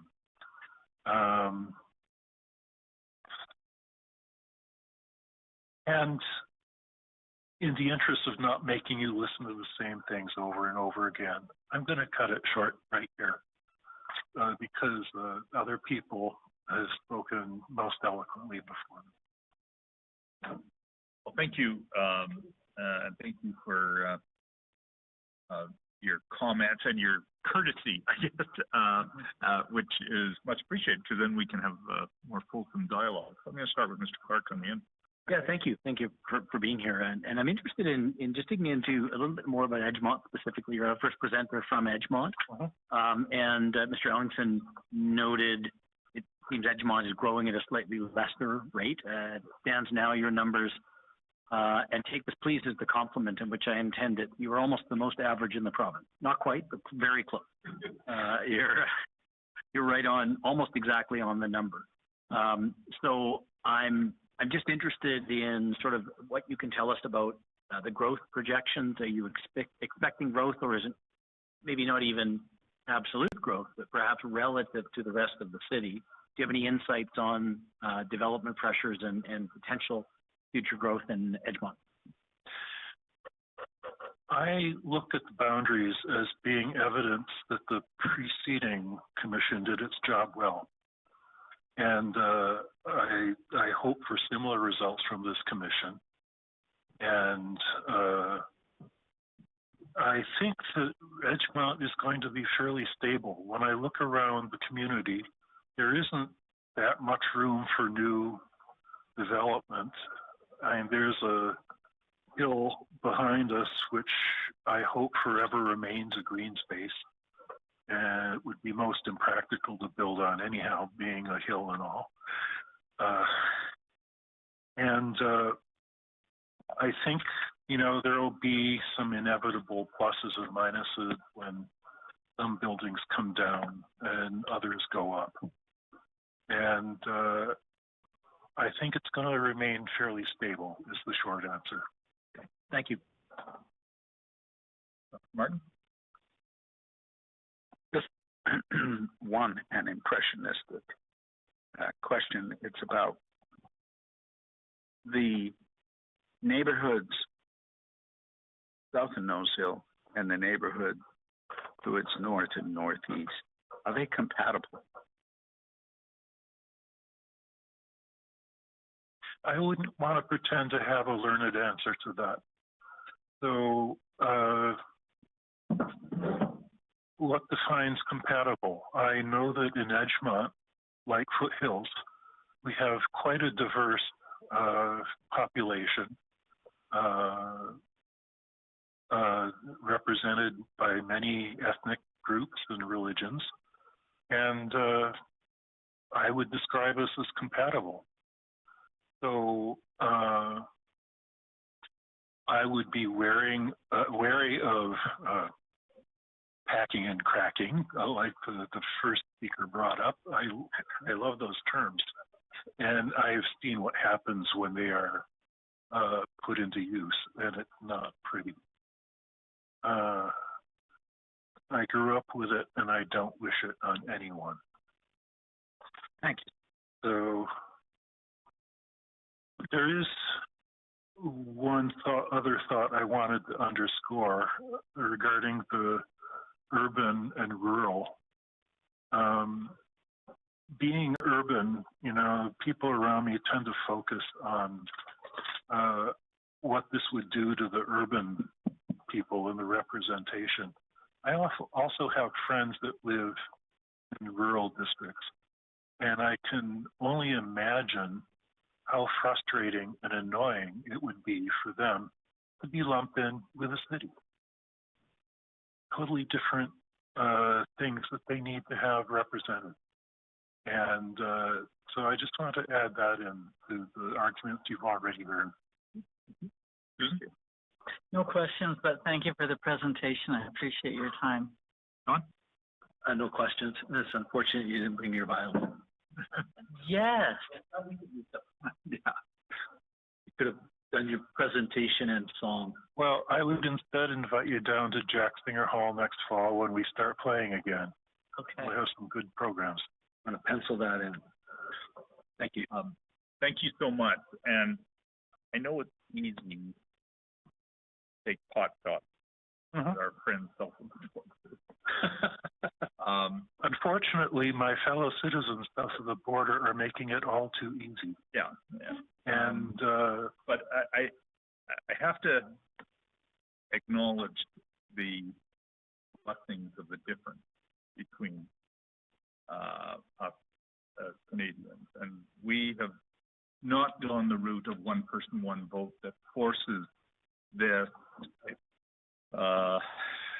ugly makeup of democracy. So do you really feel that it's one person, one vote that forced that? That's largely it. Yeah, I don't agree. Well, we've gone the effective representation route, for which our courts have interpreted Section 3 of the Charter, and we are fortunate as Canadians in that respect. So, I do feel fortunate. As my Canadian side feels very fortunate. My U.S. side is in mourning. Okay, thank you very much again, Mr. Hutchinruther. Yeah. Yeah, and if you can stay, please do. Our next, we're going to go right through. We're not going to have a break. Mr. Andrea Llewellyn, present? No. Okay. Dale. Sorry, I just have W. Dale W. Please come forward. Okay, you're the right Dale. Please have a seat, identify yourself, tell us where you're from, and begin your presentation.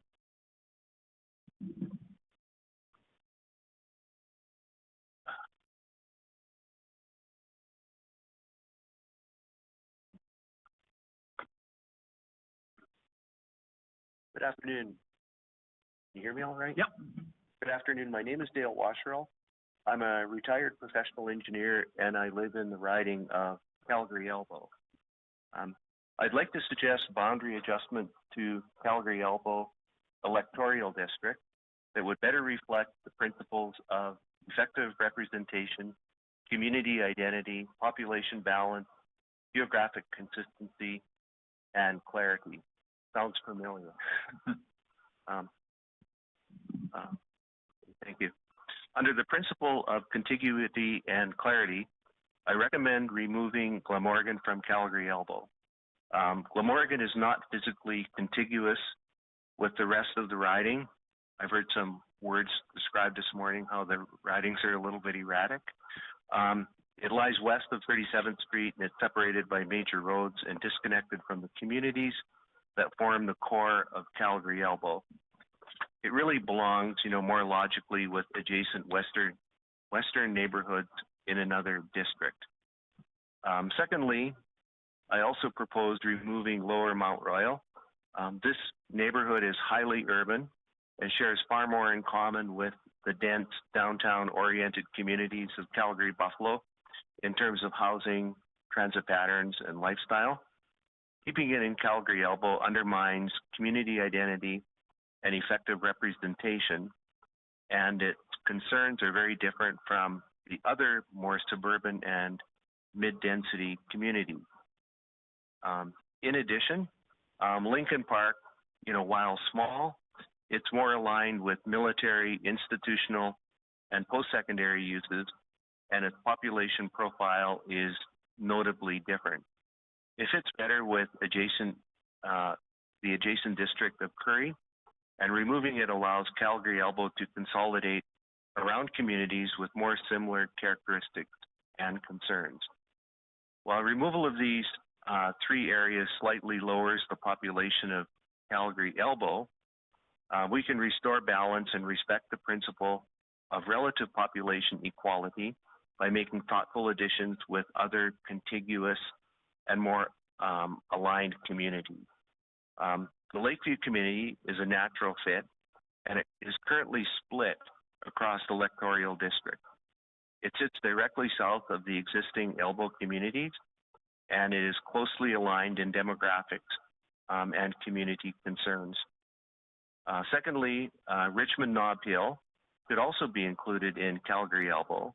It falls partly directly adjacent to the community of South Calgary, and if not added, it should be included in full, as dividing it would weaken the voice of a coherent, historically rooted community.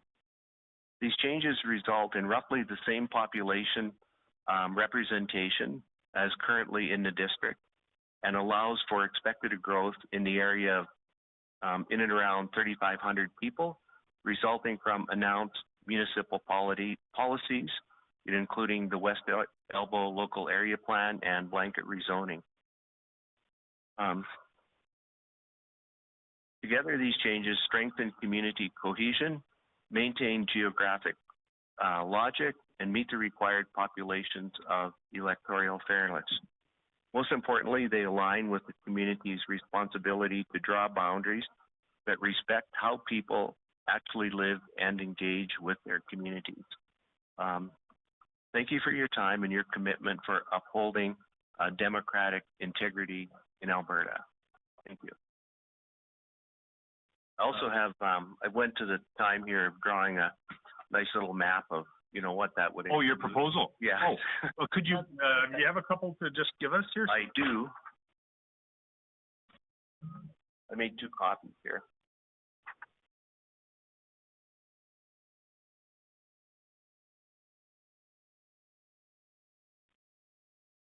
Okay. Okay. Thank you. Well, I just included the puts and takes for sure. Puts and takes. That's a nice. Why not? We're going to replace nip and tuck with puts and takes. Puts and takes, yeah. I like that. Mr. Washerall, I'm going to have Mr. Clark start off because he will be most interested in engaging with you and your proposal. I do have a tiny bit of experience with I studied extra hard, knowing that one of the commission members used to be the MLA. That's right. I'm going to ask you very specific population. No, I guess, and I know I very much appreciate your presentation, and I guess the one question I would have is Lakeview, and I found it strange. The boundaries changed in the time that I was in the legislature from 2015 to 2019, and that little North Glenmore Park notch south of Glenmore Trail getting added in always seemed a bit odd. I know technically that is North Glenmore Park, and that's where the community hall is, because it predates Glenmore Trail. So that's, I guess, the history. That was the piece I guess I was curious about. Is a lot of what your submission was the kind of natural geographic boundaries, and Glenmore Trail is a pretty big wall, right? So I guess to extend beyond that, maybe you can just talk a little bit about your thinking around adding Lakeview in as it doesn't sort of flow necessarily naturally with the rest of the constituency. Well, that's a really good question. And I think the question is, where would you put Lakeview? Because it's north of the reservoir, and it would make no sense to go south of the reservoir. So I think it, you know, by default, it just about begs to be part of a constituency association that's north of the reservoir. You know, the fact that it's split up today, I don't even want to use the word gerrymandering. I don't like the word. I don't think it applies here. But to have it as part of a CA that's north of the reservoir, I think that's where it has to be. And I think it's, when I look at it, it seems to be relatively straightforward. The reservoir is just too big a boundary, you know, to divide a community and a constituency association, in my opinion. Thank you. Julian? No, I've had my run on this particular set of issues for this district, so I'll pass. We have had. This is not to diminish your very precise proposal, but we had someone else this afternoon. Yesterday we had some elbow. Yeah, we had the MLA actually, and present as well. And although he didn't make those suggested changes because it's difficult for MLAs to make those suggestions. Susan, any questions? Yes, I just have to look at, I just don't know where Can you explain Richmond Nob Hill? Did I get that right? Maybe you could just grab the mic, the extra mic there, and go to the map and point it out to, as Susan asked. Oh, no, it must be this. I'm just not sure which one it was. That's Glenmorgan's out. Oh, right. Richmond Nob Hill is this community that's just west of 20th Street and north of 33rd Avenue, and it borders on Crowchild Trail. Yeah, And it kind of goes a little bit further north as far as the Children's Hospital. So this division here at 20th Street, we're saying, well, let's just extend this all the way to Crowchild Trail and include this in here for my left hand. Okay. So is that Banksview? No, Bankview's north. Okay. Any questions? No, I just wanted clarity, thanks. John? I'm trying to sort out Nob Hill. Okay, right there. Okay, Richmond Nob Hill. Yeah. So again, it's the community immediately west of 20th Street, and it borders between 20th Street and Crowchild Trail, and I believe it goes far north as the Children's Hospital. What's your thoughts on that area just below I think it's called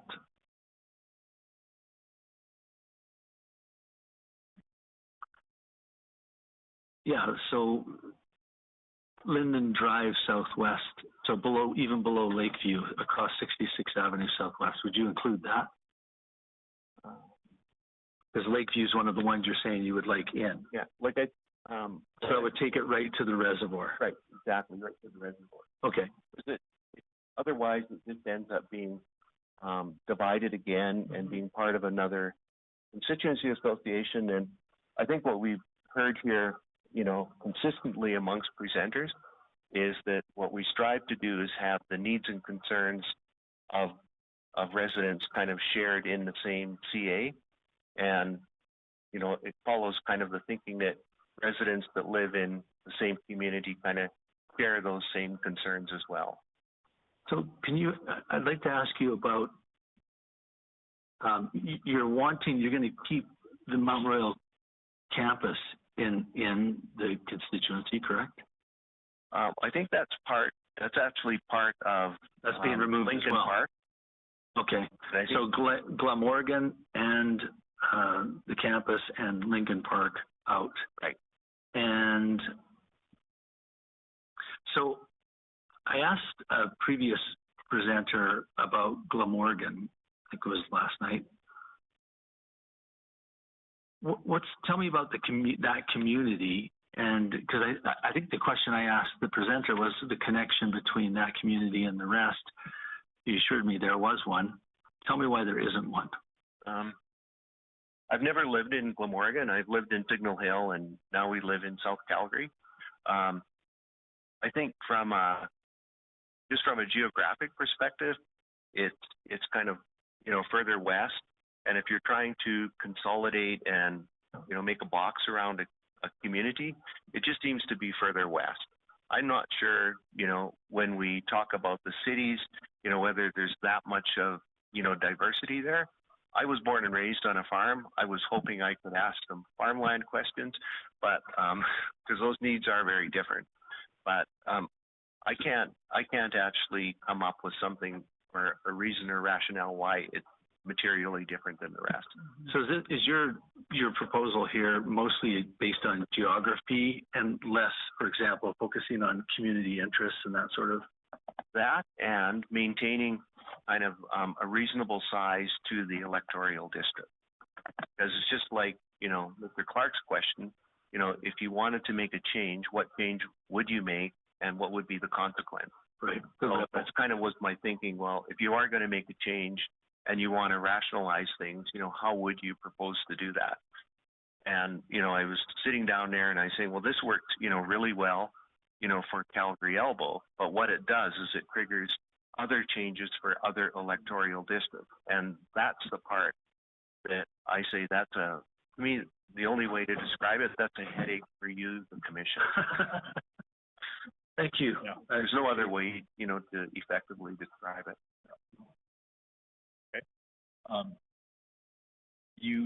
Any other questions? Well, Mr. Washerall is the last presenter this afternoon.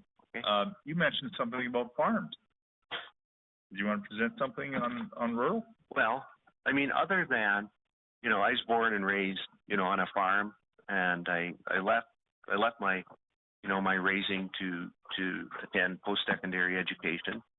And I'll just say this, the livelihood of farming today is not the same livelihood that when I was raised. It's not farming anymore, it's a business. And, I'll just say the reason that interests in farming are very different than urban settings. To make a farm profitable or to continue to exist as farming, as a farmer, or in the agricultural business, you have to make, business decisions. And those business decisions are very, very different than living in an urban lifestyle. As an engineer, I worked in the pipeline business my whole career. Completely different, types of concerns. So I'll just say I think it can still work. I'll just say though that, the MLA that represents areas like that, it's a very, very different type of MLA, a very, very different type of job. And yes, I think it's way more work than it would be, in either an urban setting or a rural setting. But I think it can work. I can't see why it couldn't work, but those farms that are, near the cities, if you look at what's growing on those, what the farmers are using for those lands, I'm not so sure that, you need to be, how do you want to call it? You have everyday concerns, of your MLA.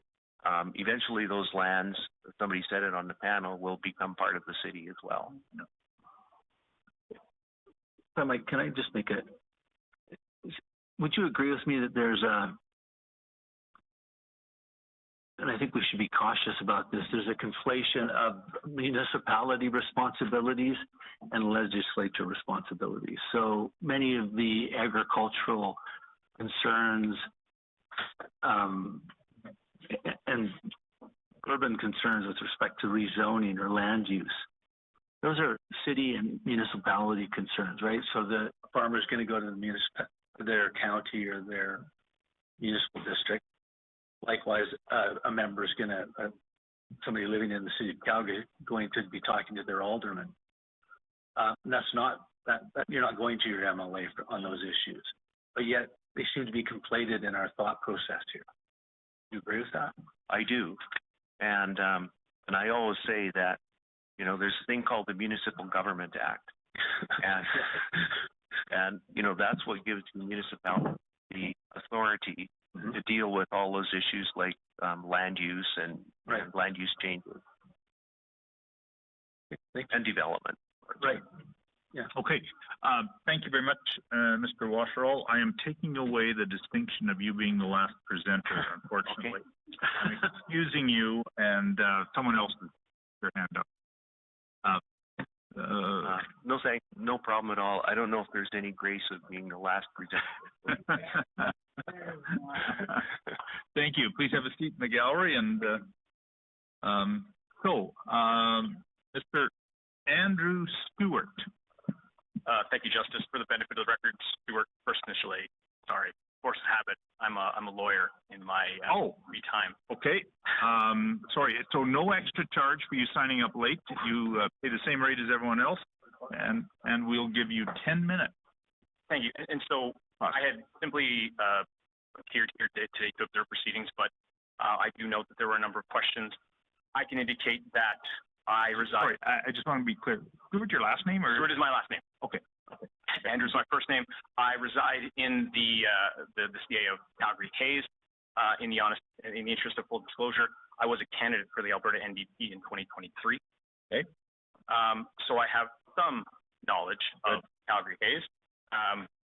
Miss Sampson, I don't know to you, but to me that looks like a rifle butt. I don't know if that shape is weird, but it is a riding nonetheless. I'll never unsee that. Well, yeah. Explain it. It's how I can explain it to the people that I was door knocking.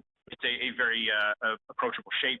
But as we had discussed earlier from Mr. Malcolmson, we do have the riding split by Deerfoot Trail. Mm-hmm.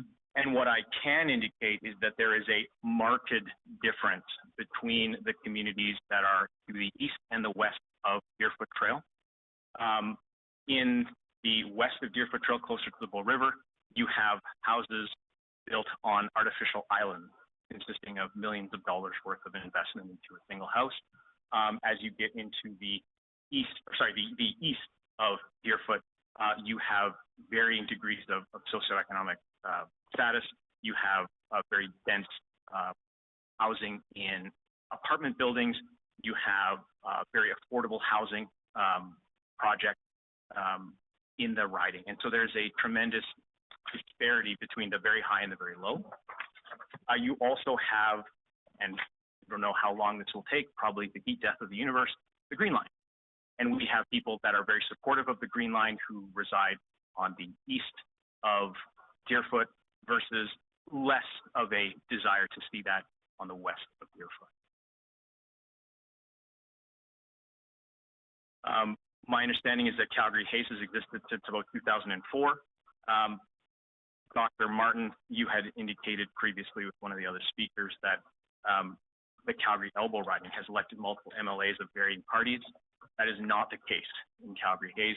A progressive conservative or a United Conservative member has been there. Rick McIver is a very long-standing member of the Legislative Assembly, and he has been in that riding for all but one of the the campaign. Right. So my job was, today I was just trying to attempt to answer any questions that people may have. I don't know if other members of the public have spoken about the riding of Calgary Haze. It is a very compact riding. From one end to the other, it's about a 15-minute car ride.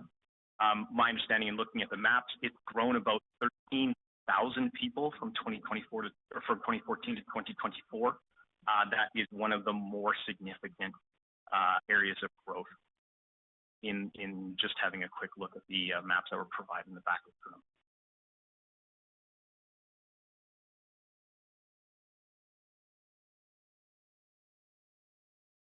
So again, the overall theme and timbre of the conversations we've had today is to keep like with like. We have a very delineated boundary. We have a very clear group of people who have similar socioeconomic interests. Aside from west of Deerfoot, we have a similar desire to see a Green Line, a similar desire to utilize public transport, and the desires of this group may run contrary to the desires and needs and interests of people that reside on the opposite side of Deerfoot. And when you are faced with the awesome task that is to appropriate and apportion these ridings, these are some of the things that may be of assistance to you in considering what is like, or a community of like interest. I do invite questions from the panel because I think that's actually probably the most helpful to see where this. First of all, thanks for stepping up because we haven't heard on this anything on this, at least unless I'm forgetting. But so I'm going to that point, Ms. Sampson. The very clear boundaries are that 130th area to the north. North of that is pretty much empty space, open space. And then to the south, we have Stony Trail. That's a major thoroughfare, which cuts that, which provides that southern boundary. And then again, you have part of Deerfoot Trail, which provides the westmost boundary as it leads into the area closest to the Bull River.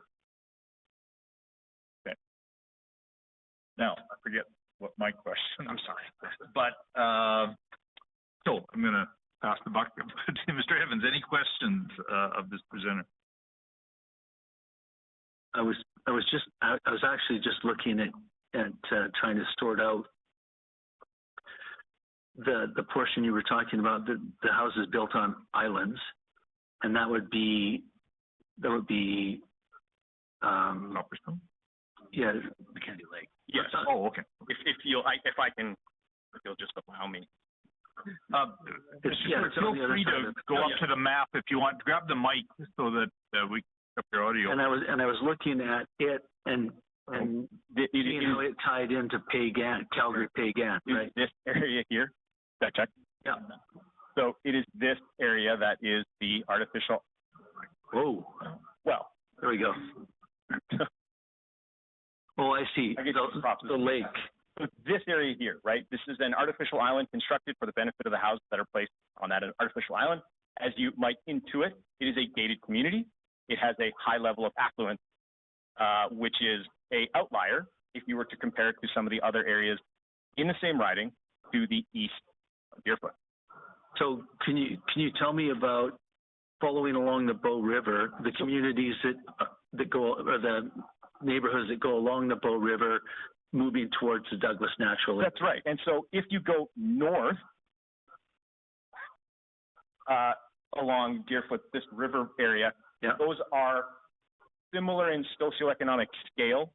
Maybe they're not artificial islands, but they are similar in age, similar in housing style. So is there more affluence going along the river? The river. Yes. Okay. So everything that side of Deerfoot, again, Deerfoot.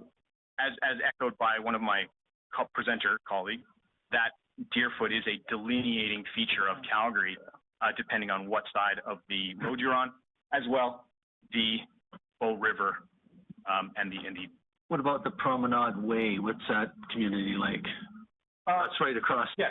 No. So the Promenade Way area is single detached housing, but it is far more. I apologize. I don't think it's actually single detached housing. It's duplexes. It is more dense. It's mixed use, yes.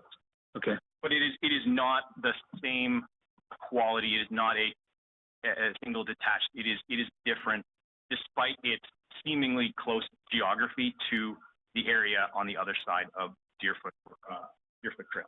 So you'd be familiar with the reference case, the Supreme Court of Canada that we're dealing with. Okay. Can you identify in? And just so I have it, just briefly, the name of the case that we're discussing. Saskatchewan reference. Right. Yeah. Okay. Well, Carter. Yeah. I think. So I just want to know if you can identify for me, from your experience and your knowledge, any communities of interest that are dissected by the boundary. I would suggest that let's use the microphone. I would suggest that there is a bifurcation here, this area. This boundary bifurcates this area with that. So what would be the commonality or the community, common interest that you would identify? So the common interest commonality would be high socioeconomic status. They're closer to the river.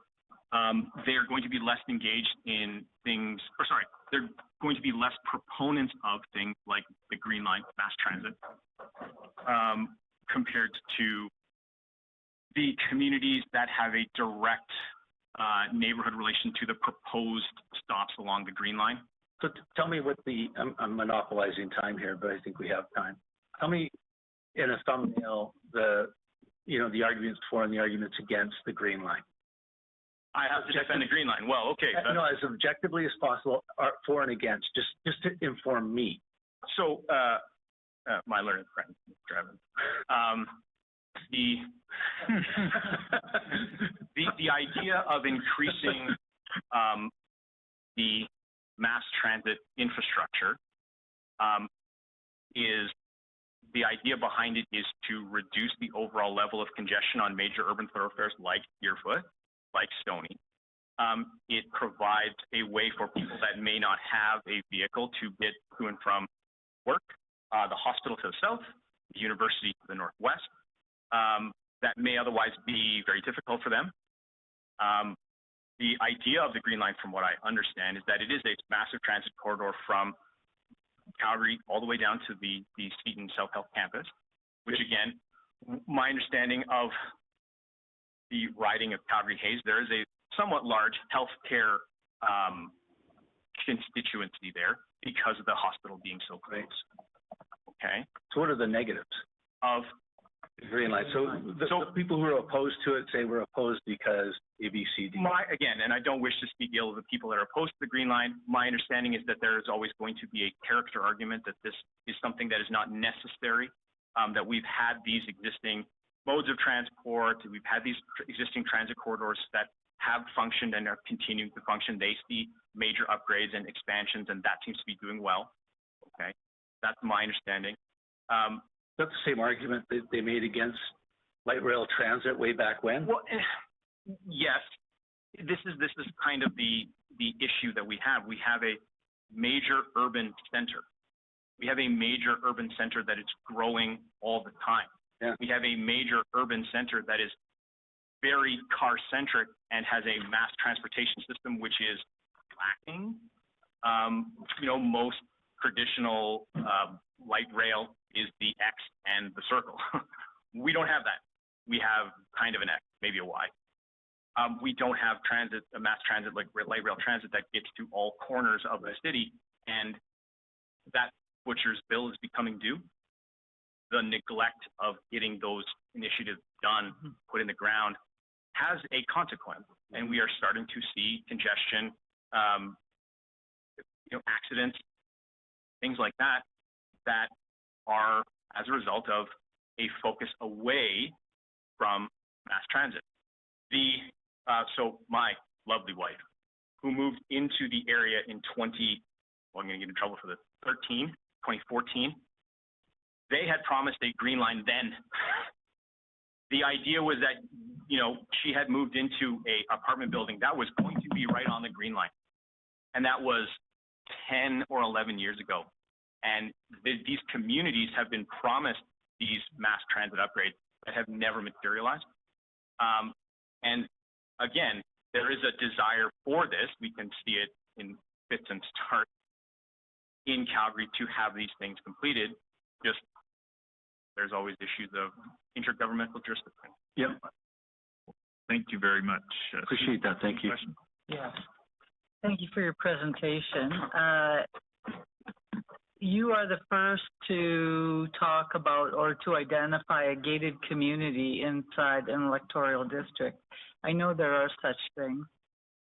So talk about like communities. Like, why don't we just move them?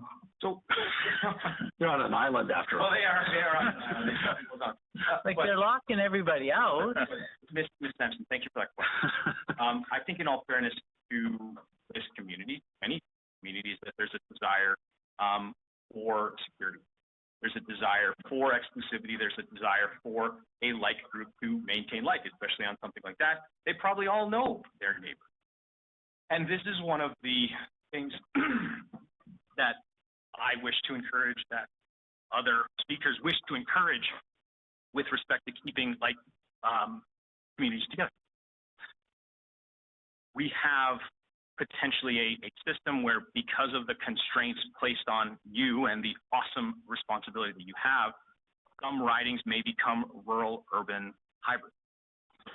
Again, as best as one can do, the desire from the majority of speakers is to avoid things like that.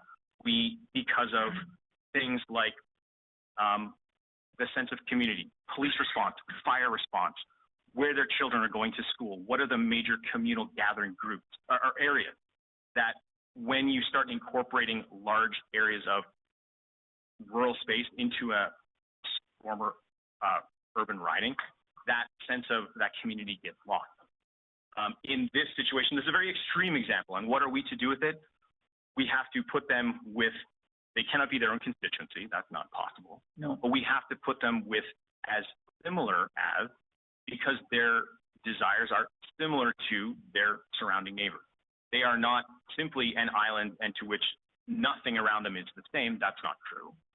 They have a similar level of desire. They have a somewhat similar level of affluence. They have a similar desire to utilize services in a certain fashion, to utilize civic services in a fashion that is going to be different from other socioeconomic areas.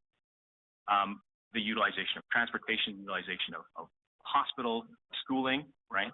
All of these things help build a sense of character into a community. And again, that is why we are trying to keep these communities together.